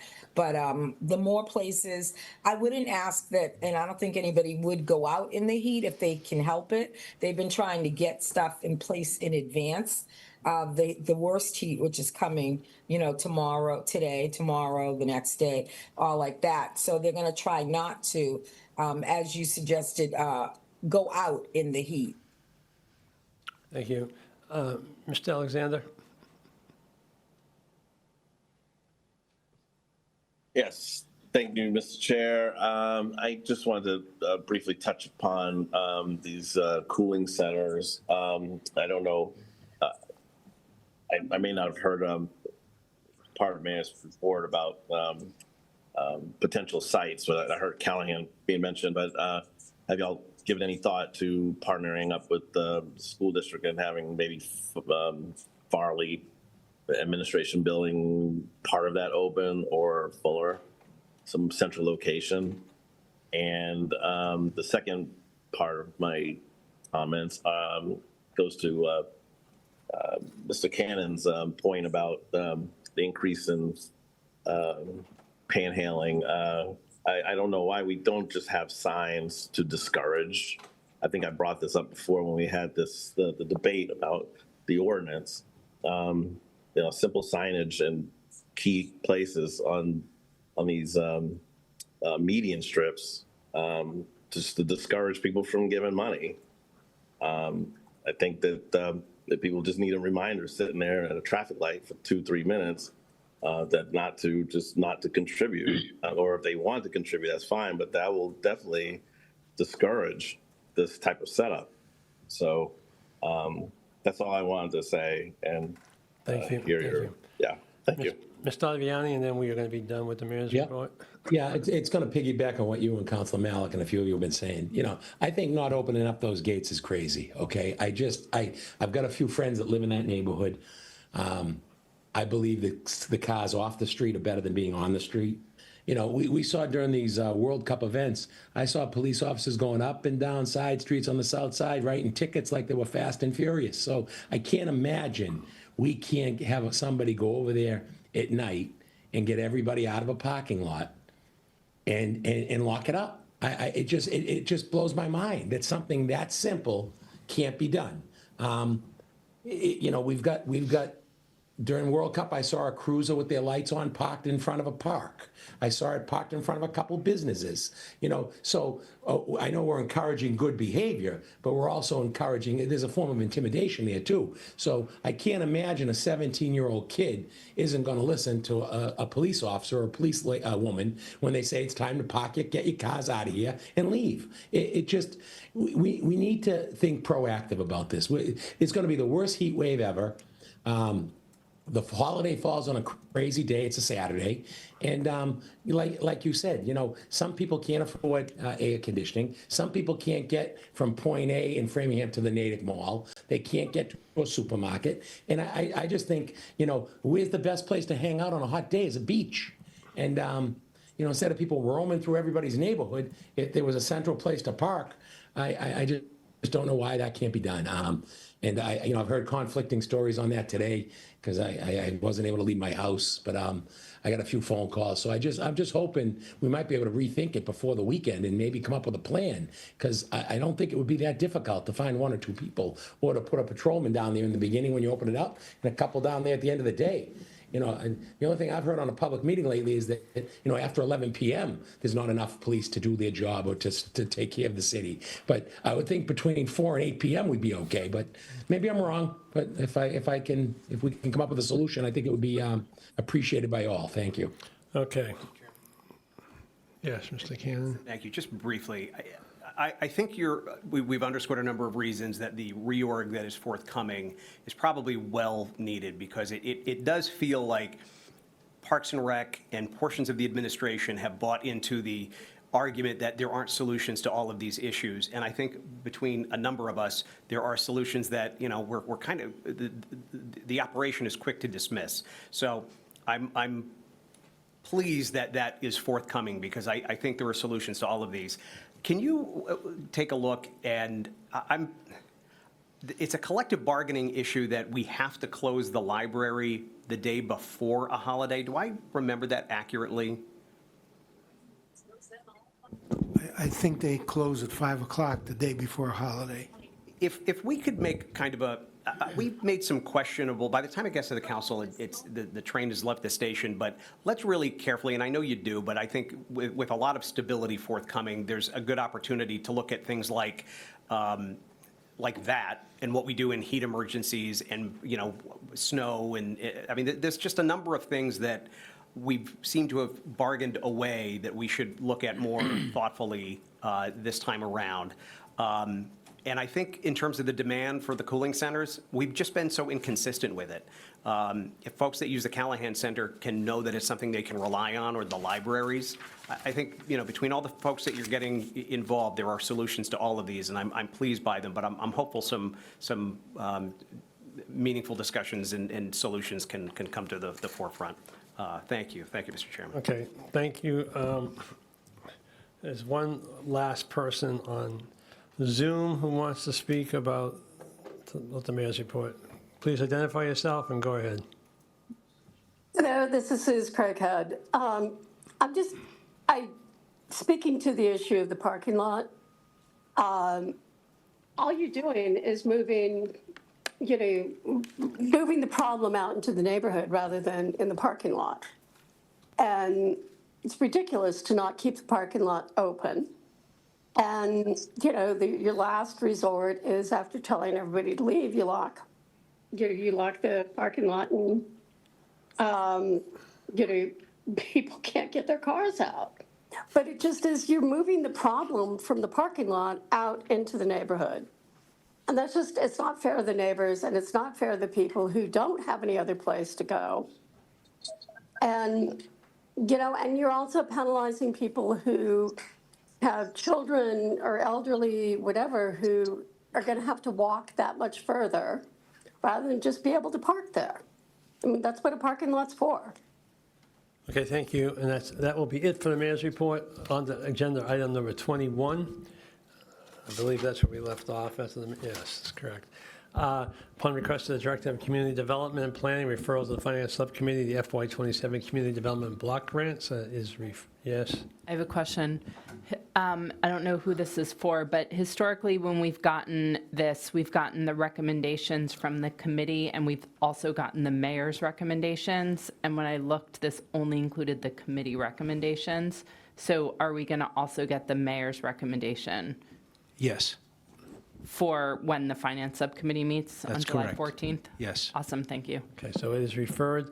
Number 22, an update from the Director of Community Development and Planning on the A&R concept plan for 499 Central Street. Mr. Sarkeesian. Thank you, Mr. Chairman. Sarkis Sarkeesian, Director of Planning and Community Development. If your board remembers, the council remembers, you requested that I come back and present a conceptual plan of 499 Central Street. This plan was requested upon the CPC, asking that that portion of the land that we subdivide be dedicated for park and recreation purposes because we're using CPC. This land was purchased with affordable housing funds. We actually have a unit that's on our subsidized housing inventory list. But this is just a concept plan. There's a lot more work ahead of us, permitting-wise, laying out, a proposed couple of parking spaces, as well as having access to Simpson Park. So this was the first step, and I just wanted to present this concept plan to you before we move forward. The plan obviously has to go in front of the planning board. Have to present this plan to Park and Rec because they're going to be, taking control or have ownership of this, and we're coordinating the work and efforts that are being done on Central Street. So, thank you. Any questions? Okay, seeing none. Next, number 23, ask that the council sign the conservation restrictions for 103 Guild Road as approved in order number 2023-036001. So where is that? Mr. Chairman, it's been a long 3 years. Yes. So This where has is been, it? this has been 3 years of my life trying to basically close on this property. Very complicated piece of property because it involves 3 communities, City of Framingham, Ashland, as well as Sherborne. We had issues with ownership. There were issues regarding the Ashland piece, whether the actual property owner owned the land. We had to do an intensive survey on the property. We were able to do an environmental phase 1 and phase 2 on this property utilizing our EPA grant. But this project was not only a CPC-funded project, but a $215,000 grant that was issued to us by EEA. And I actually want to go on the record and thank the staff at EEA for their patience in allowing us. They've given us like 3 extensions. And they've already given us another extension, and my extension or our extension expires in August, the end of August. So I wanted to present this conservation restriction. It's a boilerplate conservation restriction that the state uses that are signed by all 3 communities, the city council, the conservation commission in each community, and it requires over 20 signatures. I have to have 20 signatures by the end of August. You guys are only meeting once in July, once in August. I'm willing to take this to go to house to get these signatures. Also, the city solicitor has some issues with the restriction, and we've been going back and forth on the restriction, and I'm hoping we can come to an agreement and move this project forward. So what are you looking for from us tonight? I wanted to get this conservation restriction in front of the boards, give you guys an opportunity to review it before it actually, we need signature. Because again, you're only meeting once in July, and we need to, and the project itself was voted on by the city council. Right. So you've already taken action on the vote So do we twice. need a vote? No? Well, I think we need a vote. I would feel comfortable because we're signing a conservation restriction that's going to be recorded. Okay. So I would say yes. So we didn't vote on that before, we just voted to acquire the property. That's correct. Okay, it's moved, there's a second? Mr. Cannon, would you mind if I made the motion here? And I'll second it. Would you mind if I made the motion? No. I withdraw the motion. I'm confused, but I'll withdraw my motion. I'd like to be specific, a couple things I'd like to just make sure we cover, or I'm happy to amend your motion, whatever works best. I'd like- Just make the motion. I would move that the planning director be authorized to enter into a conservation easement on terms and conditions as, and form as determined by the director to achieve the purposes set out in this, in the acquisition from 2023. Second, because it affects my Thank you, Mr. Cannon. I just wanted to make Yeah, sure yeah, yeah. he had flexibility to. Gladly. Any further discussion? All I have right. a comment. So does Yep, go ahead. Councilor Feeney, do you want to? I just wanted to say, I think it's really exciting that the trustees of reservations are engaging in Framingham as a statewide land trust. I believe this is their first in Framingham. So I think that's really exciting. So I don't know how that relationship came to be, but I'm excited about that. Can I just explain for the viewers out there what that means? We have conservation land that is going to be governed by this restriction. You can't monitor yourself. So that's why we have to have an outside group, nonprofit group, but an outside group monitor the conservation restriction. That's what this is about. Thank you, Leora, for bringing up the trustees of the reservation, because I'm very excited about that too. To have them in the city of Framingham and moving forward with other land acquisitions that we may take on. Ms. Feeney? Thank you, Mr. Chair. I am also very excited about this, and I've toured the property like so many, and it's, what I love about this is a couple of things. One is the partnerships, the nonprofit partnerships, the state partnerships, what we're doing. I hope it also is a standard or an example that we can use for other projects in Framingham, such as, 613 Pleasant Street, which at some point I would love for us to have a conversation in public about an update about that. If we can put that on the agenda at some point, that would be great. Good idea. And so my question, though, is what is the solicitor having a problem with this agreement? Well, I'm not going to speak for the city solicitor, but her issue is that we are purchasing this for conservation purposes.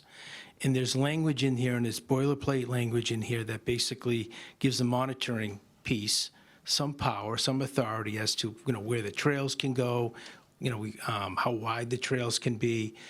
And so that's where the hiccup is. That's where there's some, back and forth. And these are standard, boilerplate CRs. Yeah. Ashland signed off on this similar language. But I think we'll be able to come to an agreement. We have to. We have to have this in place, or we would forfeit the $215,000 grant from the state. My hope would be, since we are with the 3 different communities, we would be consistent all the way through. Yes. So, and I can't imagine that these aren't best practices that are already in this. Right. So, okay, that's good to know. But again, this is a great example. Thank you for your work, and thank you. Mr. Chick? Okay.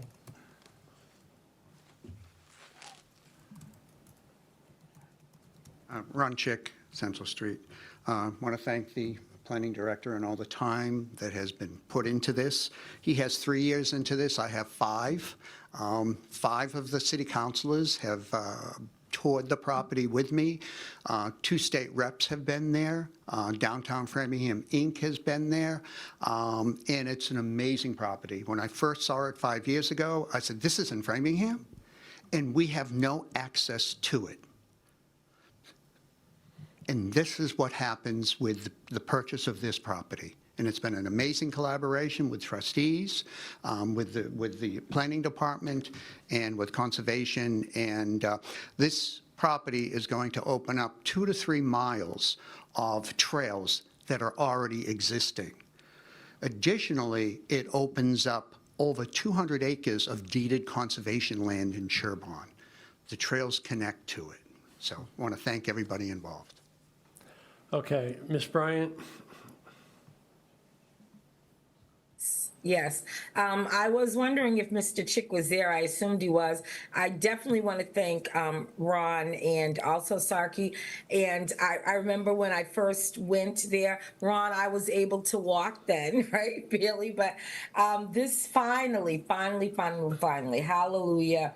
I agree with what Councilor Malik said and Councilor Feeney. Right on the nose, the connection.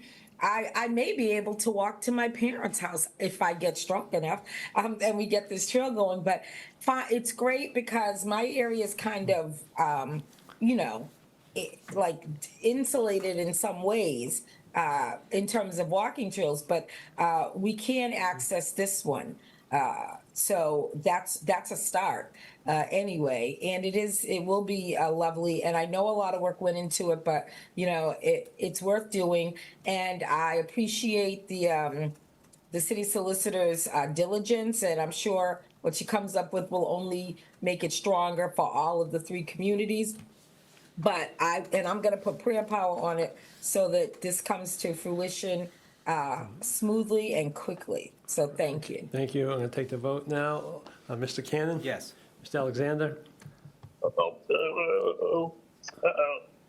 What? What, Mr. Alexander? Yes. Okay.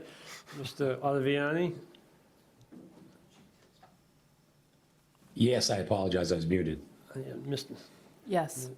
Thank you. Yes. Mr. Stephanie? Ms. Bryant? Yes. Myself, yes. Ms. Lane Bruno? Yes. Mr. Ward? Yes. Ms. Feeney? Yes. Thank you. Unanimous.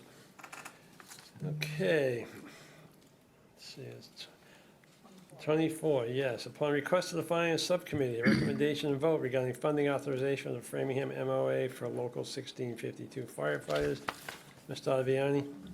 Yeah, I'm sure the CFO is in the room, but can we just confirm that it requires 2 votes, and the second vote won't take place until our next meeting on July 21st? Is that acceptable? And then I'll go on further.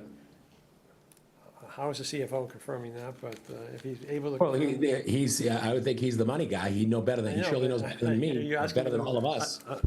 I didn't know you were asking them to interpret the charter, though. Well, I'm asking if it does require 2 votes, and if we do, the next vote would be July 21st. In his opinion, do we need 2 votes? Unless you want to interpret it. Well, Mr. Stefanini's the expert on charters. He can interpret it. I don't think it's an expert. appropriation vote, so I don't know why it would take 2 votes, right? Because we're not looking to appropriate any money. It's on my right? cheat sheet, so I'm just asking because I'm not. I get it, Mr. Ottaviani.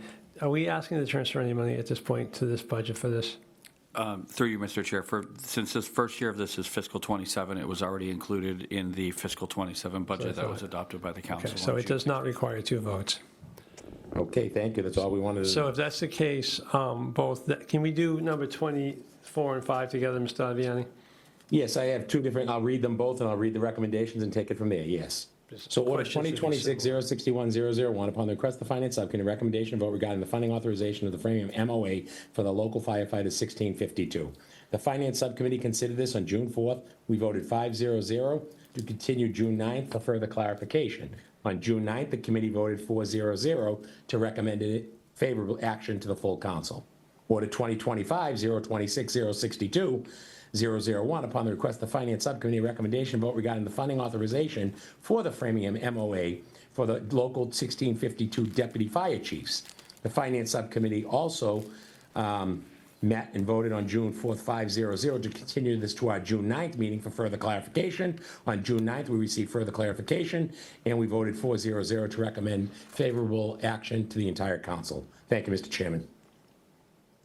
That's a motion. Second. All right, it's moved and seconded. Are there any questions? Mr. Ward? So I think this is to the CFO or the mayor. So it sounds like these increases were already worked into the fiscal year 27 budget. Just like rough, looking at the numbers, they seem like, 3 to potentially 4% increases year over year. Just we're comfortable with that going into the next budget cycle, or what were the kind of the thinking or the administration's thinking as we went through the process? Sure, through you, Mr. Chair. I didn't actually participate in these negotiations, but we did make the necessary adjustments in the fiscal 27 budget to account for these, and we have accounted for them in the presentation for the future years. So I think at this point with the agreement, we're comfortable with them, and we have planned accordingly for not only, as I said, we did identify and put the funding in for 27, but we've planned accordingly in the information that I presented for 28 and 29 that these would be part of that, of the calculations. Okay, Does awesome. that answer your question, I hope? Yeah, no, I mean, I very much appreciate the fire department and what they provide, and just as we go through this process again next year, which we know how rough and tumble it was, and people have, when we agree to the contract today, we have to know the down road consequences of it is that we have to be ready to then tax to pay for it. So I just want to make sure people, I support that, but I just want to make sure people are aware of those things. The only specific line item I wanted to have, I had a question on, was in the deputy chief contract, where it spoke about the 1.5 base pay to address administrative duties. How does that interplay with other, like outside of the, like regular overtime pay? Are they completely separate? Are they? Yeah, good evening. So that is separate. It's separate outside of overtime. So the deputy chiefs, outside of their normal work hours, take care of a lot of extra things. They take care of working with capital and facilities, of building maintenance. Our buildings are lived in 24 hours a day, 365 days a year, and items come up. Broken garage doors, or they will make the phone, like it'll be a quick text to them, hey, the garage door is broken. They then call the garage door company. So they do duties, so they're not compensated any money for that, for like an hourly wage. So this is put into there to compensate them for work outside of their normal hours. Okay, so, gotcha. So there's the step, there's the 1.5, and then if they work outside. If they work overtime, yes, then it's 1.5, yes. Okay. Okay, I appreciate it. Thank you. Those are my questions. Any other questions? Okay, I'm going to take a vote. I'm going to take 2 votes. Mr. Ottaviani made 2 motions. So on the first vote for the firefighters contract, start with Mr. Alexander. Yes. Mr. Ottaviani? Yes. Ms. Malik? Yes. Mr. Stefanini? Yes. Ms. Bryant? Yes. Myself, yes. Ms. Lean Bruno? Yes. Mr. Ward? Yes. Ms. Feeney? Yes. Mr. Cannon? Yes. Okay, and Deputy Chief's contract, we'll start with Mr. Ottaviani. Yes. Ms. Malik? Yes. Yes. Mr. Stefanini? Ms. Bryant? Yes. Myself, yes. Ms. Lean Bruno? Yes. Mr. Ward? Yes. Ms. Feeney? Yes. Mr. Cannon? Yes. Mr. Alexander? Yes. Okay, thank you. Okay, next is upon request of the Finance Subcommittee, a recommendation and vote regarding creation of a new municipal aggregation adder revolving fund to serve the city of Framingham municipal electricity aggregation program. Mr. Ottaviani. The Finance Subcommittee first considered this item on June 4th. We voted 4-1 to table the item until further information could be drafted. On June 23rd, Sustainability Coordinator Sean Lutz returned to the subcommittee with more information. Deep discussion was had on the matter. The subcommittee voted 4-0 to recommend to the full council with the following amendment. Order number 2026-059 is amended, replacing in 2 locations, Capital Projects and Facilities Management Department with Chief Financial Officer, and reducing the spending limit to $1. And further, that funds equal to the amount collected by the adder fee up to $200,000 be transferred into said revolving account. Second.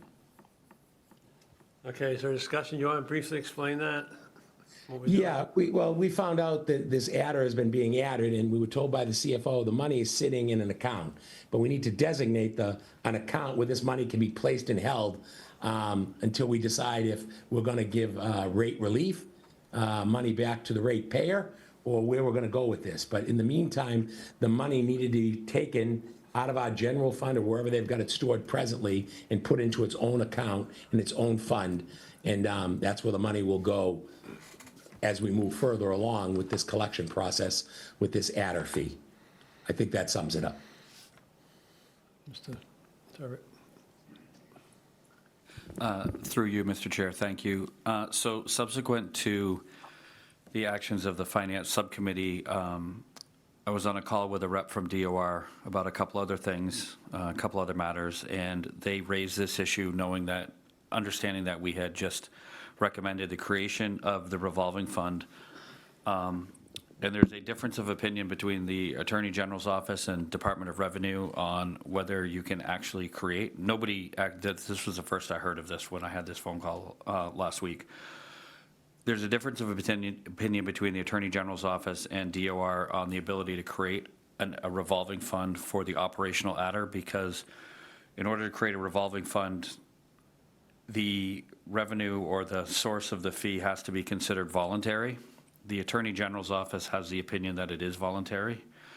Department of Revenue takes issue with that interpretation and does not think that the operational adder, the additional fee, is voluntary.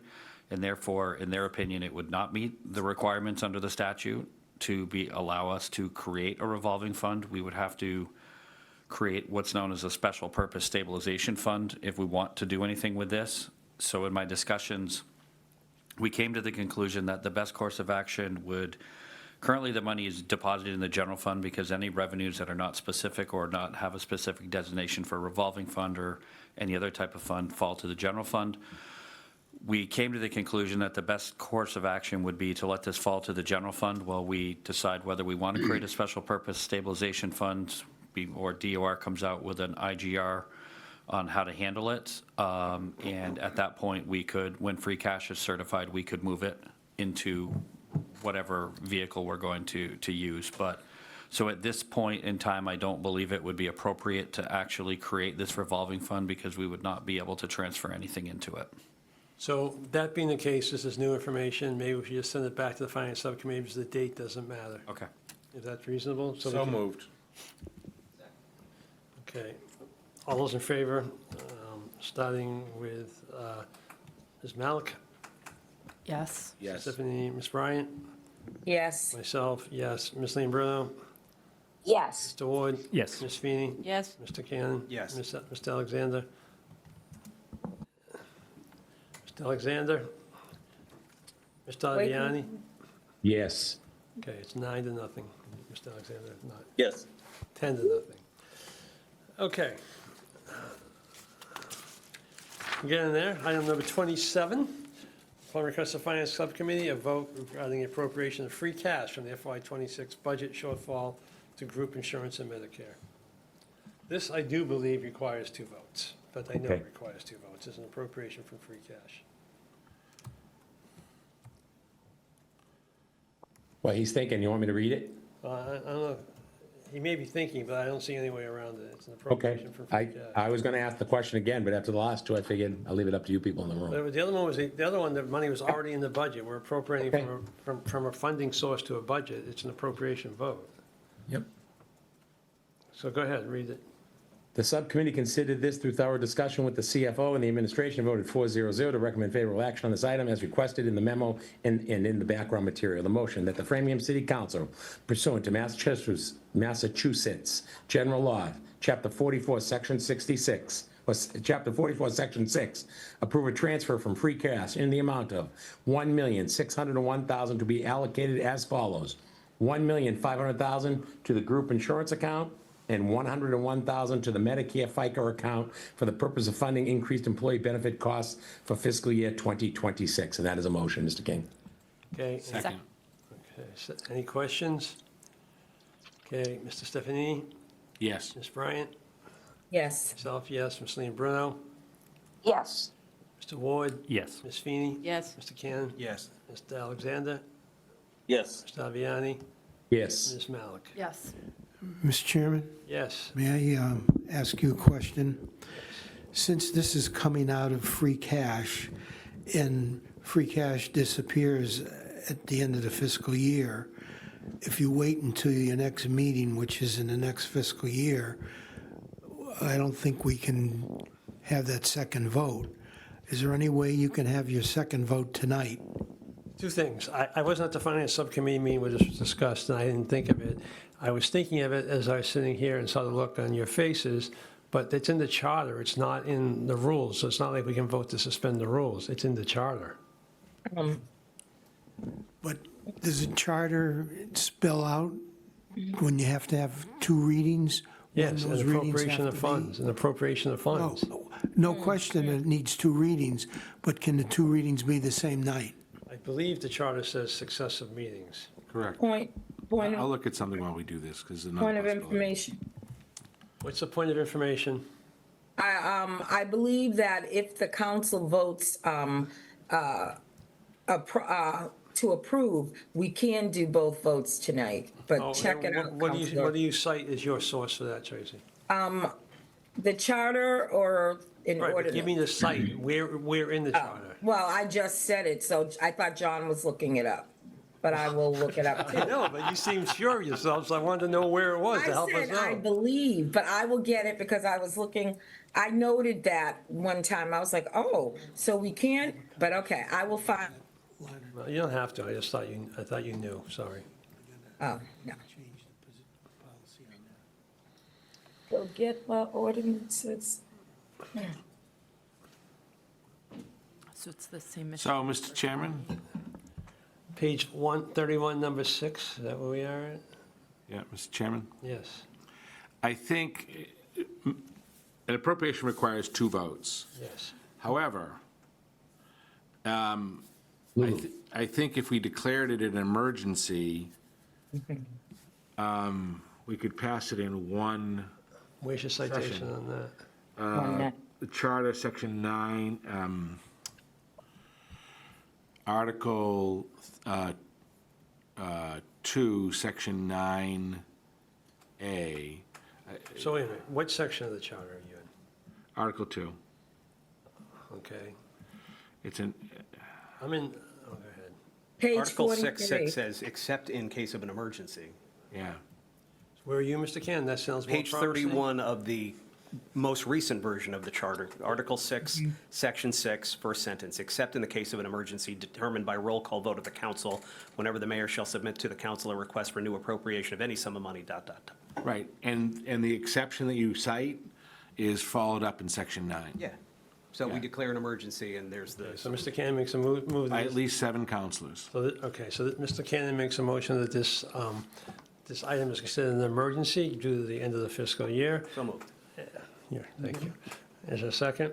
Second. Second, All those in favor? wait. I just wanted to make the comment, I was right. Go ahead. Thank you, Tracy.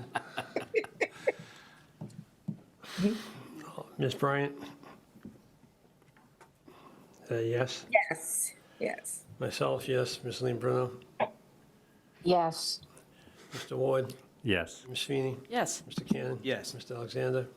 Yes. Mr. Aviani? Yes. Ms. Malik? Yes. Mr. Yes. Stephanie? No, that's just the emergency preamble. No. No, we haven't, but the next, so two things. We already voted the appropriation. That's the emergency to recognize that. The next item, we can take the emergency as part of the appropriation, but we had already voted the appropriation. That's why I took a separate vote on the emergency. But, so on the next item, Mr. Aviani, if you're moving this, could you move it as an emergency item? Since that- Yep. Order 2026-066-001, upon the request of the Finance Subcommittee, a recommendation vote regarding the appropriation from free cash and transfer from other available funds for non-reimbursed costs associated with COVID-19 pandemic from FEMA, and this is an emergency situation. The subcommittee considered this and voted 4-0-0 to recommend favorable action on this item as requested in the memo as stated in the background material.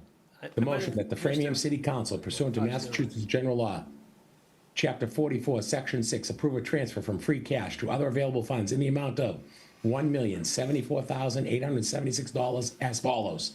$91,400 from salary reserve, $200,000 from our reserve fund, $108,865 from snow and ice, $303,783 from unemployment, $365,828 from free cash for the purpose of funding the city's FEMA fund deficit. Can you And that is, Mr. Chair. Is that 308,783 or 303,783? I've got unemployment, I have 308,783 from unemployment, then the next number is That's right. I just want to clarify 365,828. the number. I thought you said 303, but either way, so that number is 308,783 for unemployment. Thank you. I'm sorry, yep. No, and further, this is an emergency, right? Did I hear that? Yeah, I stated that when I read the motion, I declared an emergency. Second. All right. Anything further? Chair. Yes. I don't know, Mr. Turbot, I'd asked in finance to have some context for what these unreimbursed costs were.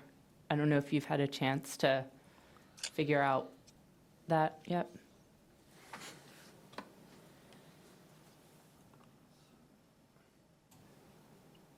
I guess I'm mostly curious if this is something that we inappropriately used FEMA funds, and then they said, no, you can't use them for that. That's what happened. So I'm curious what we use them for.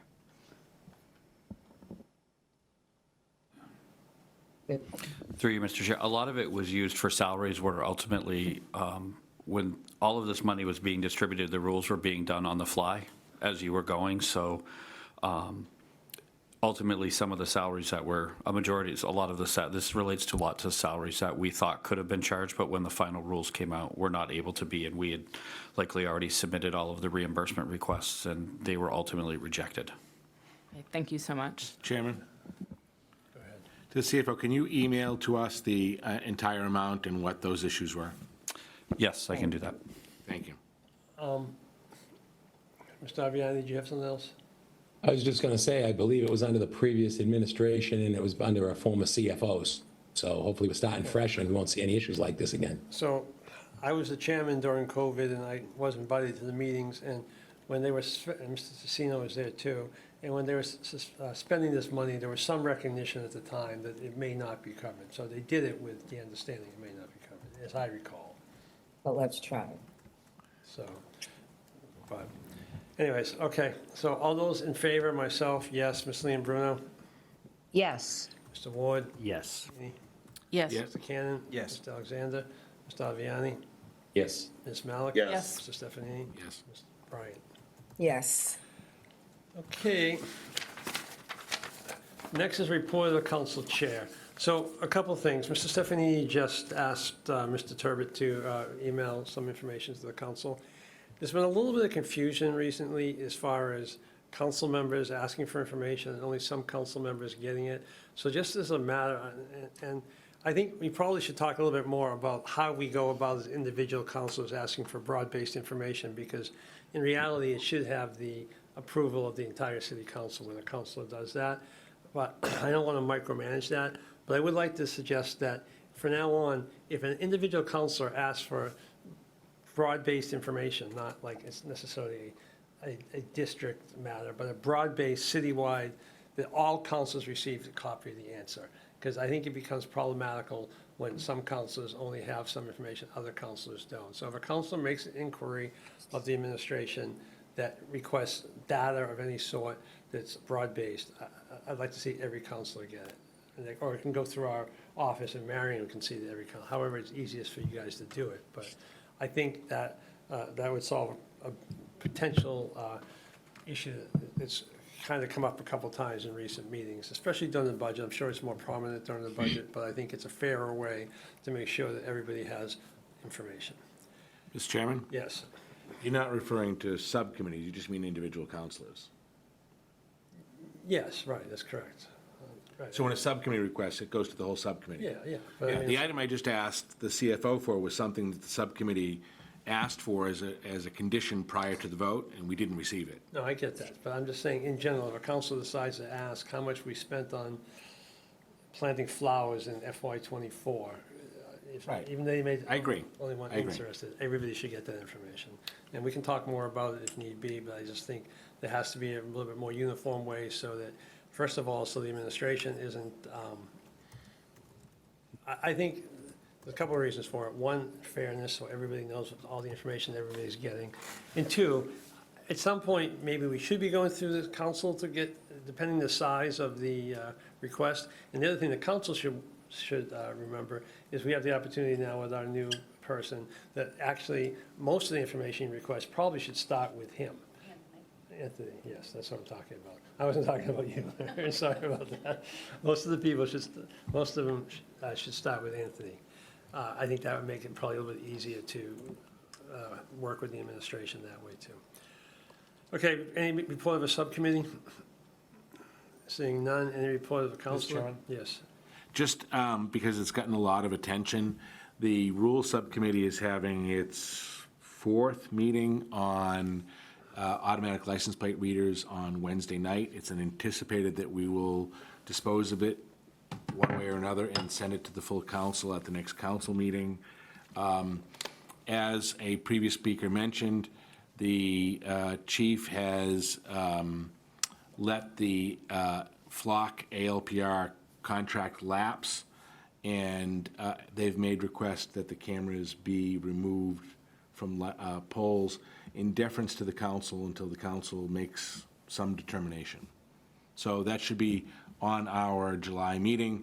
If folks want to see any background or are interested, they can call me or watch the meeting Wednesday night. Okay. Is this subcommittee or council report? Go ahead. Thank you, Mr. Chairman. The Subcommittee on Economic Development, Public Health, Education, Welfare, and Veterans will be meeting to consider Councilor Malik's proposal for a tax on short-term rentals. And I just want to, so that date is forthcoming once we coordinate, but I want to thank Councilor Malik for her patience as we were going through the budget process in waiting for this to be taken up for consideration. But look for that in the coming weeks. Thank you. Mr. Alexander, is this a subcommittee report? Yes, it is. Go ahead. The double poll task force, we met recently, about 2 weeks ago or so. Just giving everybody kind of an update. We have roughly 258 polls, double polls in the city. And so we just focused our efforts with the utility companies to focus their efforts on Route 9 in particular in the next year. Route 9 in particular has 27 double poles. And and we just really urged them to clean up Route 9 as that's the gateway to the city and in and out of the city. So let's try to beautify it. And there was some other issues about dangling poles. So, but we will address that at another time. But that's pretty much it for our report. Thank you. Okay, thank you. Ms. Bryant, subcommittee report? No. Okay, so you wait, okay. So next, council reports, Ms. Bryant. Just quickly, I just wanted to thank Robert Lewis, who has been the director of DPW for 4 years now and has had a long career. He says 32 years in public service. I want to thank him on behalf of the city, but also on behalf of my district too. My district is small but dense, a lot of people and a lot of buildings per space. So it ends up tending to need a lot of work, DPW work. And I think that I just behoove everyone to read his letter in support or pretty much laying out, reminding us why the Department of Public Works is so vital and so central to the well-run city. And I echo, as long as we have to wait for things to be done sometimes, there are other times that they get things done very quickly. And I can testify that they have gone the extra mile. And so there's nothing better than when someone is committed to their work, loves their work, and really has given the extra. They've helped residents with information, and sometimes, him, or they've been there. And I know they just were there. Bob has been just so committed to Framingham. So I want to thank him and wish him a great retirement. On behalf of my district, we thank you. The improvements have been, small but wonderful. The way that they care for the whole city, really. I've seen things done. And I hope, I don't know who could put in as much work as he has, but we appreciate that. And then also, I just want to also add that my seniors, as with the seniors all over, and other people, I would say. I was out. Bill, What? Mr. Aviani was unmuted for a moment, so. Sorry, we lost power, but it's back on. I'm sorry. I Okay, that's apologize. right. Just to say that when Randy Ellsworth was the director of the Callahan Center, they often, in terms of heat waves and things like that, they were a cooling center, and they did do it like on the fly and whatnot. And people remember that, and so I think that was good. And then the people for the library would always look forward to the library in the summer, as well as the fall, but especially on those hot days. They could forget their troubles. I think when all of the, and the veterans organization, the veterans know that they were taken care of. They had their own niche of direct care. So I, on behalf of people who've called me and shown concern, they don't want the restructuring. They feel like their particular organization, the different ones, whether it's the senior center, COA, the work that COA did to help them with, I don't know, like busing, bus stops and other things that they do, and being able to call, or the families, the children, and even and everyone who uses the library a lot, and even my veterans, they all felt that they're concerned that their organization will not have the full attention, and also just the place in Framingham of recognition of its own value. So I just say that, and I hope to speak to the mayor. I will let the district know. Some have asked why not, how come you haven't met with them yet? I'm still waiting for a call back from them. I did put in a week ago or so, more than a week ago, and I will keep trying until I can bring forth your request and your issues on that front and others. Thank you. Thank you. Any other councilors? Seeing none, I'll take a motion. Motion to adjourn, Mr. Chairman. Second. Okay, all those in favor, Ms. Lee and Bruno? Yes. Mr. Ward? Yes. Ms. Feeney? Yes. Mr. Cannon? Yes. Mr. Alexander? You know what it is? Yes. Mr. Aviani? Ms. Malik? Yes. Mr. Stephanie? Yes. Ms. Bryant? Yes. Myself, yes. Unanimous. Thanks. Good Good night, night, Lulu. everyone.